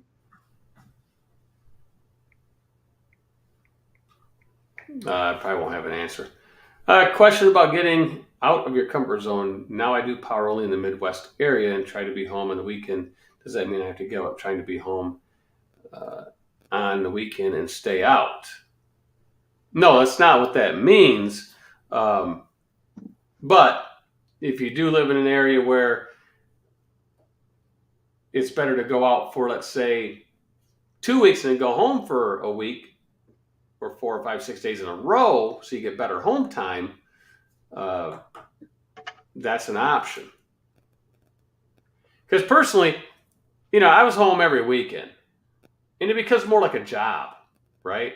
Because you get home late Friday or Saturday, and you're like, oh, I gotta leave out Monday morning, or so, it's like a job, right? To where if you went out for, let's say, when I went out and stayed out for 2 weeks, 3 weeks, a month, whatever. Sometimes I stayed out 3 months, didn't matter. But let's say I went out and stayed out 2 weeks. But when I went home, I stayed home like a week because you got all those days, and it was better home time because you were more relaxed. You could go out and do things. You didn't have to worry about got to mow the lawn, got to do this, but now I got to go back to work. Yeah, there's a method, and this is why a lot of the mega carriers have weekly payments because it's harder to do that. But if you get all your costs and expenses out of the way early in the month, then you can take the rest of the month off.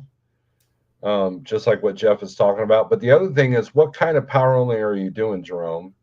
Are you doing like JB Hunt drop and hook, or are you doing like a loadout trailer that you acquire for 2 weeks and then you can run however you want using that trailer? I mean, so that's a big part of it as well. So if you're running the Midwest, Steiner and JB Hunt have a lot of freight in the area. But if you're running like Pacific Northwest, you're probably better off with a loadout trailer that gets picked up in the Midwest and needs to be delivered to Salt Lake, by the end of the month or something like that. So. Okay, so Alan Campbell's on Facebook, Trucking Office. If you want a great program, like we said earlier, Trucking Office has a great program. Check out Alan's stuff, truckingoffice.com. So he's got a question here. It says, does that cost averaging work with freight? Just run more cheap freight until the price comes up. Well, the problem is what's cheap freight? Mm-hmm. There really is no such thing as cheap freight. Because, we all went over this all the time, right? That's a big nail in coffins, right? Is cheap freight. Right. What is it? I personally might be able to run for, let's say, $1.20 a mile, and Steve might be able to run for $1.80. And he says, well, how can you run $1.50? That's cheap freight because you couldn't make your bills. To where I might say, well, $1.50 is awesome freight, or $2.50 or $3 or whatever. It's all about business, right? How streamlined are you in your business? Because it's the same thing with restaurants, right? Steve, you looked into wanting to buy a restaurant or do restaurant, right? Not anymore. Right, but you could take two restaurants across from each other, and one goes out of business, and the other one don't. If they have the same prices and everything, or one has cheaper prices, the other guy has more expensive, but he goes out of business. Right. His costs are different, or something's wrong. Well, where volume helps is like if you only run 15 days a month or 1,000 miles a week, your fixed cost is going to be higher per unit, per day, per mile, versus if you ran 25 days a month or 2,500 miles a week. Your fixed cost goes down. So, your fuel is your variable cost, and that's the thing for every missed day. So like if you do your business plan around 20 days a month and you are able to do 25 days, that'll help make up for the months that you might only do 15 because the truck was down. And so I think Alan was joking a little bit, but at the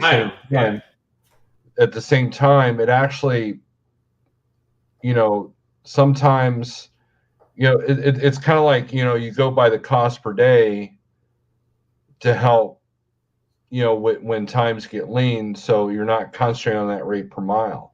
So, I could sit there and say, well, this load paid me $10 a mile, but it was only like 5 miles. So is that a good rate? Well, it depends on what my cost per day is. So it's all relative, but the what pays bills is consistency. And so at the times that Jeff was talking about earlier, where I was making more money, I was actually running more miles, and I got rid of the gaps. That was the same thing when I went from Landstar to Schneider. I got rid of the gaps. At Landstar and Schneider, my rate per mile was the same, but my rate per day increased because there was no more gaps. And so consistency is what builds business. And so kind of in the same concept of what we were talking about earlier. So, well, another thing about cheap freight, and that's the thing about running different areas. If you're in some area and the freight gets really, really cheap, well, move out of that area and go to where the freight isn't what you consider cheap and run that area. Right. And eventually that your home area's got to go back up, because if enough trucks leave, supply and demand. Right. And the other thing, like what Alan was saying too, is if you get $4 a mile to go 1,000 miles somewhere, and then you only get say $2 a mile out the same distance, then you add up both loads and all the miles, and what's that average? Probably north of 3 or right. 275. And if your costs are $2 a mile, and if it's done in 5 days, then you've made your money. Depending on what your rate per day or rate per mile is. Right. And Alan's got a great program because he was a trucker. He owned trucks, and he developed a software program because he knows what you need out there, and it gives you everything. It'll give you your cost per mile and your net costs and all that stuff. It'll give it all. And I gave away all that free trucking office swag, like that hat there. I gave all that stuff away that one 2 weeks ago, and it cost me, I don't know, $100-something to ship everything. Shipping's expensive, right? Yep. But everybody's got their cool trucking office swag, wearing it around. What's going on, cool trucking? Oh, none much. Just kicking back here and listening to you guys chit chat. Thought I'd join in and add my 2 cents on everything like I always do. Can I only get 1 cent of it, please?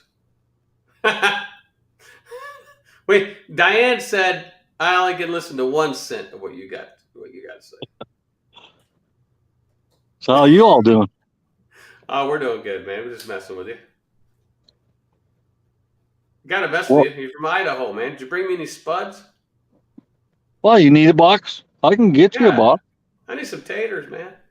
Yeah, I can get a box of spuds. Maybe a box of onions too if you want. Drop some taters off to Steve. He needs some taters. No taters. Maybe a bag of onions as well.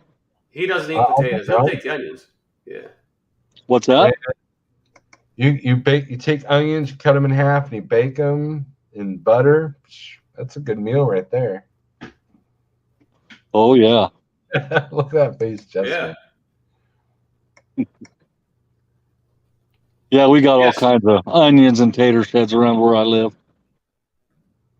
Well, what do you're just up hanging out, and what, Diane's sleeping on you?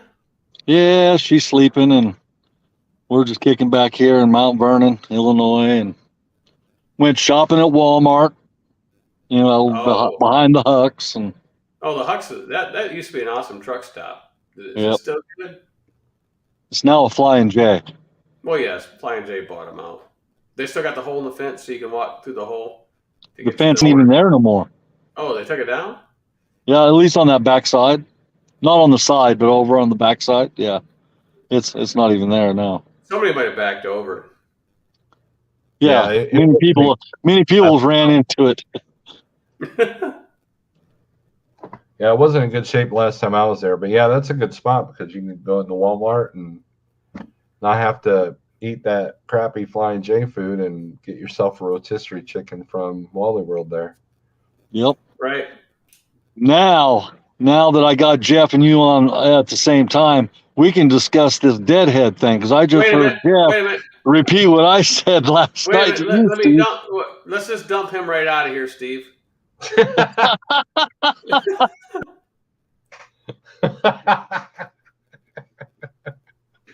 Oh, he's back. Oh, go ahead, cool truck.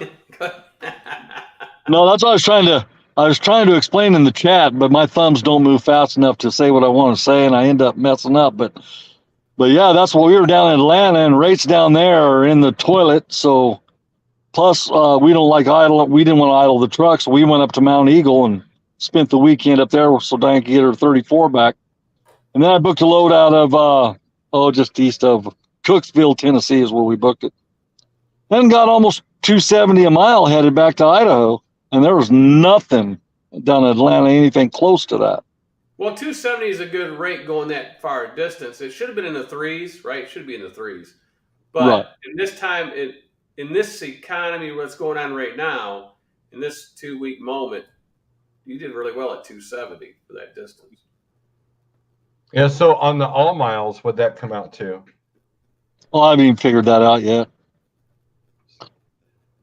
I think it's let's see, 34 coming out, then down to Atlanta was 2350, and then 45 going back, and then I'll get 1,000 from Salt Lake to Boise. He's around 10,250. Because here's why I asked. And then you get how much going over there to Salt Lake, Boise? Yeah, I'll be getting well, I see. That's another thing I want to talk to you guys about. I called a broker today. You'd be about $12,000 for the term. I called a broker today, and he was telling me from Salt Lake to Boise was $750, and I says, "Man, that's way too cheap." I said, "I've been doing it for you guys for $1,200 for the last 6 months." I said, "I'll go down to 1,000." He said, "Well, I can't do it today, but call me back tomorrow, and I'll give it to you for 1,000." Well, yeah, I was trying to get a truck out of Salt Lake, and they only wanted to pay $1 a mile. Right. But back to the deadhead thing. So I had a friend that was going back and forth between St. Louis to Salt Lake City during the COVID world, which, you were lucky to get, north of $2 a mile. Right. Getting $2.25, I believe. But then they were deadheading back to St. Louis. But yet they wouldn't move in their own area for less than $2 a mile. But when you add up all the miles together, you're running for $1, Yep. But it was like $2.50. Now you're running for $1.25 all miles. So the same as what he would have got if he stayed around the house. Cool trucking. Right. Yes. See, and that's another good thing about, you knew that broker, right? Salt Lake to Boise. Right. Right. Right now, the average line off for that lane is only $835. Yeah. Yep. So you're above that. That's if when I call him back, he does give it to me for 1,000. He might have found somebody else for $750. So that's always a possibility. Well, the reality is this: there's a lot of people that overextend themselves on their credit and equipment, and so they're going to be desperate to keep moving, and they're going to underbid you, even though they can't afford to underbid you. They're going to underbid you every single time to keep from moving, because a lot of people, despite the fact that they're in the spot market, don't have control over their rate, don't have control over what they book, And their dispatchers are told, you better just find me something so I'm not sitting. And with fuel being as high as it is, well, you're wasting a gallon an hour if you're idling, right? So it's in your best interest to keep moving. So in order to keep moving, some people are just going to take whatever's thrown at them. And I'll give you a good example. When I was at Landstar, I made the mistake of going into El Paso without looking what was coming out. That was a problem that I had when I was at Landstar. And I got there and there was just absolutely nothing. But I was like, well, there must not be any trucks in the area or something like that, not understanding the situation. I get to the Petro and it looked like a Landstar terminal. I'm like, well, this is why I can't find any good rates. And then I was talking to a couple of Landstar drivers that were parked there, and they said, yeah, there are guys here that will run for 75 cents a mile all day and every day. And that's why you never see anything on their board. But yet they were all there. They were all in business. They were all making it, So it's that's just how this industry is. Yeah, we unloaded down just south of Atlanta, and I said, heck with it, we're not going to sit here all night. It was hot down there, humid. So we deadheaded straight to the top of Mount Eagle. It was nice up there. So that's where we spent the weekend up there. Even if I think if we were going to get her 34, even if the rates were pretty good, I still would have deadheaded out of there just to be able to sit on top of Mount Eagle and be comfortable and not idle. Thanks, Nevada. I appreciate it. Yeah, so let's get Alan's busting our chops over there on Facebook. So we should say, hey, everybody go on YouTube. Trucking Office has a YouTube channel. Go to his YouTube channel. Then maybe the next time he goes live, he'll do a swag drawing. What do you think? Think he should do a swag drawing? Yeah. Yeah, I think so.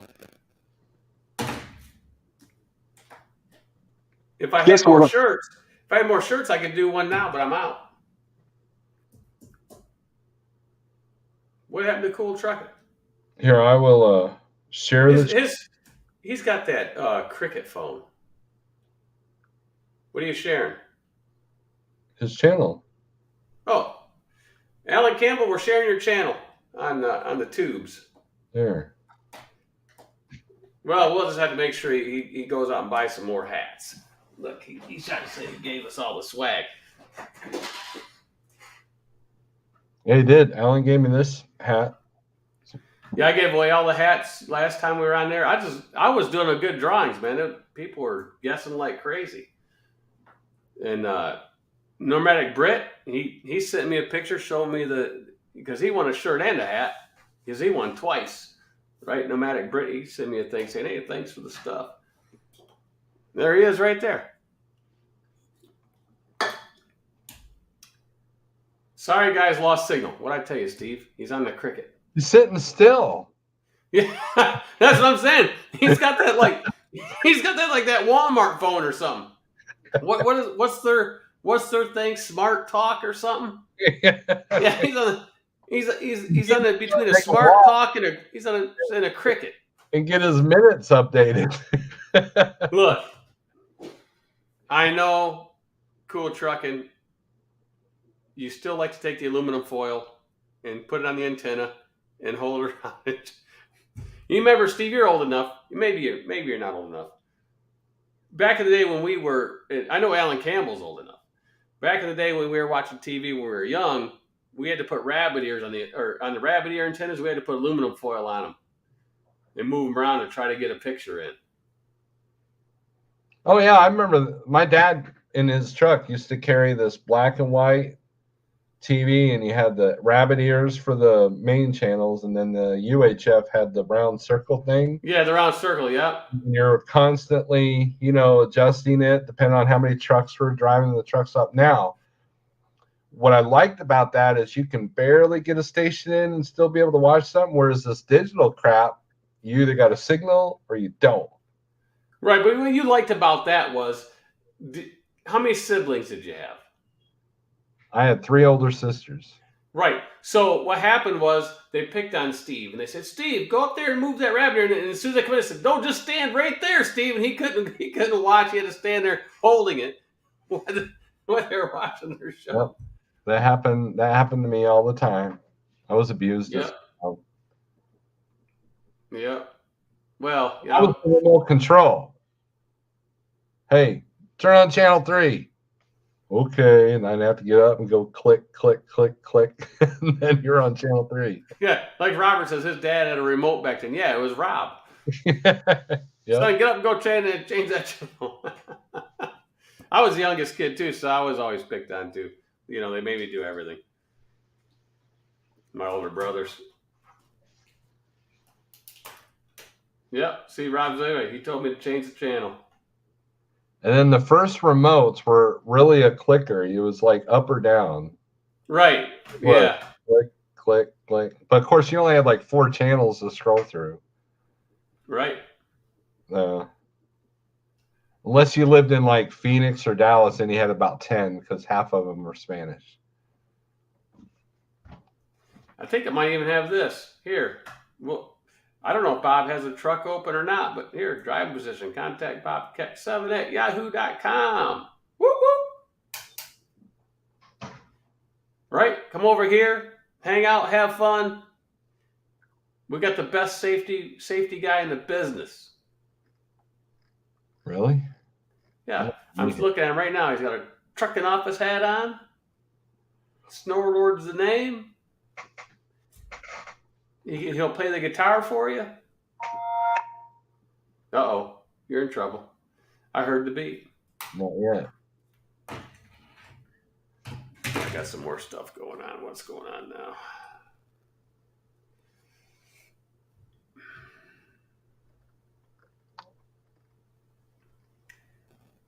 I'm missing my history channel. I like watching that series. You ever watch the History Channel, like the different series, like the food that built America, and they go to the machineries that built America? Yep, that's an awesome show. Yeah, I love watching like the food that built America. It's really interesting how cutthroat, or how these people just put everything on the line, right?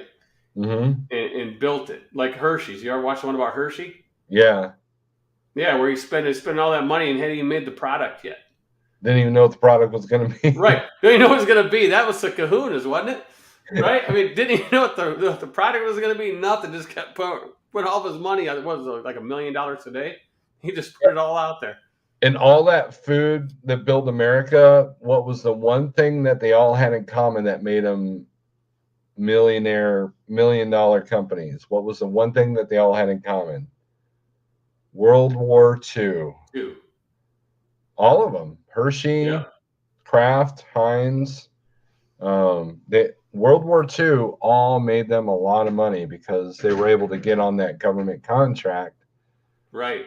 You know, and the same thing for a lot of those machineries, right? The machineries that built America, same thing. They got on that contract and they made a lot of money on it.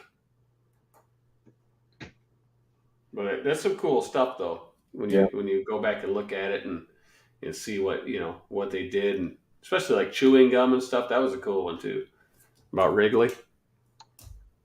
Yep, and then all the fast food joints. Oh yeah, yeah. And how they, Mrs. Fields Cookie, she came up with the first computer to do inventory and track sales. Mm-hmm. In her, with the kiosk, like selling strip malls, right? Or in the mall. Mm-hmm. She was the first one to, when the computers come out, says, well, can we make that do this? Well, yeah, I think so. And they put it in all their stores so they could track their sales and stuff. So they were the innovator of that. And then when you look at the automotive industry, that was cutthroat, man. They had people trying to kill people and everything else in that deal. I haven't watched that series, the one about the cars that build America. Is that the one? Oh, yeah, you ought to see the Motor City. Yeah, it was pretty bad with Ford and Chrysler and everybody going at it. Chevy or GM. Oh, you got KFC. That dude, Colonel Sanders, man, him and his brother like they actually kill people. Yeah, they were feisty guys, weren't they? You don't mess Yeah. with them boys. No link, come back in. Yeah, just scroll up through the channel. Yeah, Here, I'll put the link. Oh, that's I'll right. put the link. There you go. Costs $10 to click on it. Yeah, but he's going to be in here for like 5 minutes and then he'll lose signal again. All right, Bob. Have a good night. You know, Bob caught a bunch of fish the other day. He was in this tournament.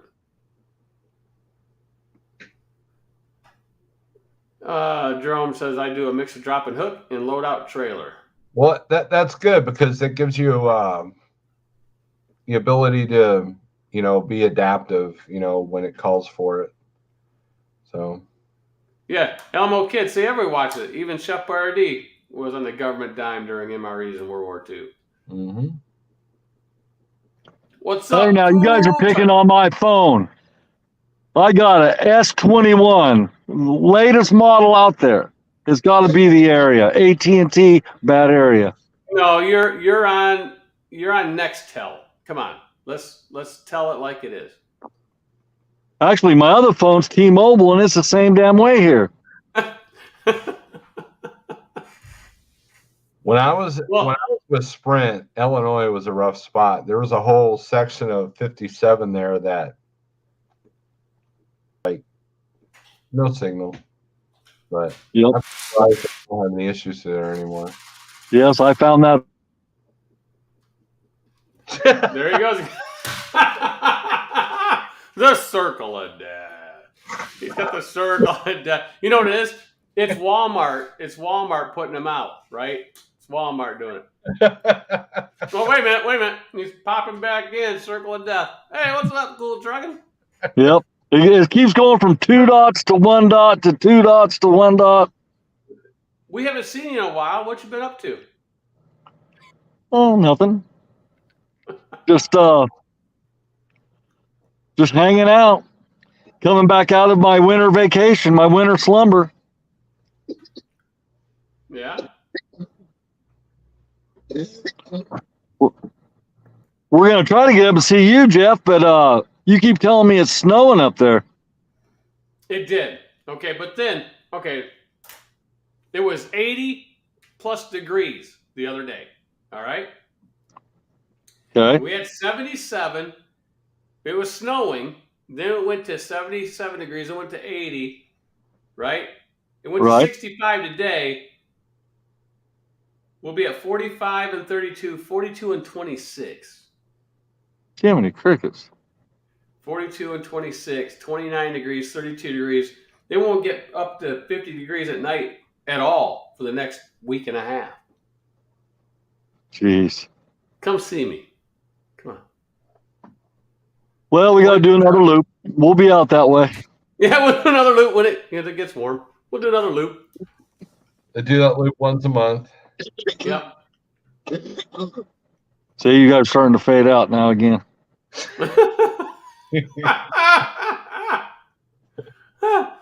Mr. Charles, he's a Michigander, and he'll tell you, S22 was out. That is last year's technology. Yeah, last year's technology. What, the 21 was last year's technology? Yeah, the S22 is out already. See, this is up-to-date technology, this phone here. Because there's no 4 out yet. This is the 3. 4 is not here yet. But, give it a couple months. This will probably be old technology. Yep. I know this iPhone here is old technology. This is older than the hills. Well, what service do you guys have for your phone service? AT&T, T-Mobile, what? Verizon. Verizon. Yeah, I had Verizon. I had AT&T for 20 years. And right here, AT&T Tower, we didn't get very good signal. We still got signal. But if we went down to one corner, we didn't get it. Verizon Tower is just down the street from us, so I finally switched over. So I had to have good signal to run the business. For me, yeah, go ahead, Steve. For me, what sealed the deal was I was in Niagara Water in Oklahoma City with Sprint. And if I was in door 30, no signal. If I was in door 25, If I was in door 20, perfect signal. Like just that many feet was the signal difference. And I was having and WeBoost didn't help you? He gone. He gone. He gone again. So I was trying to sign a document and I couldn't because it wasn't opening my email because I was on door 25 at that particular time. So I was in now there a lot. And so a friend of mine said, go to Verizon, get the business plan. You won't regret it. And I haven't looked back since. Yeah, you see, I got Cool Trucking in there twice. I got his little circle of death next to him, so he knows what's going to happen. It just letting him know. Well, I just moved. Maybe it'll stay. I'm up here in the front seat now. Oh, yeah, the other one's gone. Now you're all by yourself. Hey, you got the night light on. You gotta like my shirt? Let's see if I can get it in there. We are the what is that, antivirus? Okay. We are the antivirus. What? Well, you better not say that too loud. I mean, you know, they'll be pulling your blood out of you to give shots to everybody.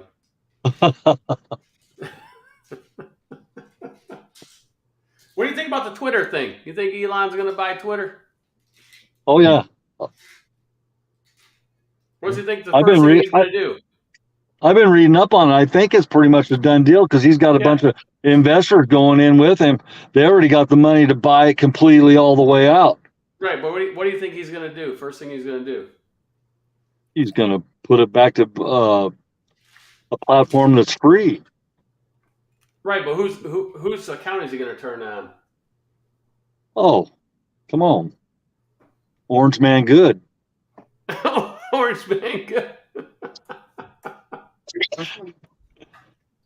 Well, Elon, what is he worth? 200 and something billion? Yep. He said he's going to take the salaries away from all the board members. There's one guy on the board that doesn't even own one share of stock in Twitter. Owns nothing of Twitter. How is that right? Yep. That ain't right. No. Well, that's fixing the change. That's good. I wish I had the cool backgrounds like Snorlaw does in his videos. That's better. I can't do backgrounds on mine. Shoot, I'm going to have to powder my head. It's glowing up here. And I'm using his StreamYard thing. He loves that thing. Yeah, I'm on Firefox, so I don't have the background thing going on. I can only do that in Chrome. But I'm gonna get off here. Oh, there's his screen. Look. There you go. Yeah, you need the green screen though. I have the green screen if I want to put it on there.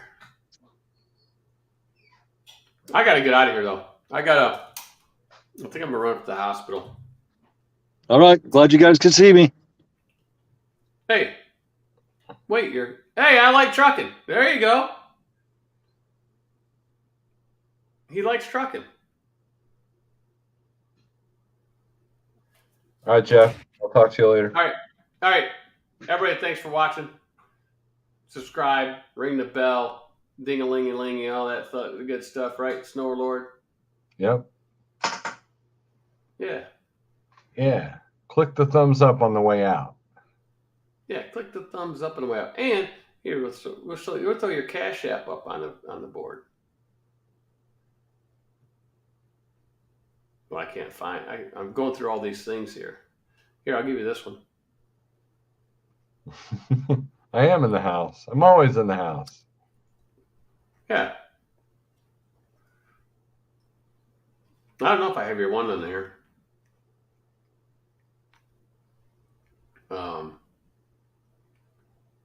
Here. You want to get dispatched?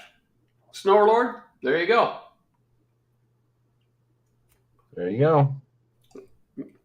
He'll do a great job for you. We will at least try.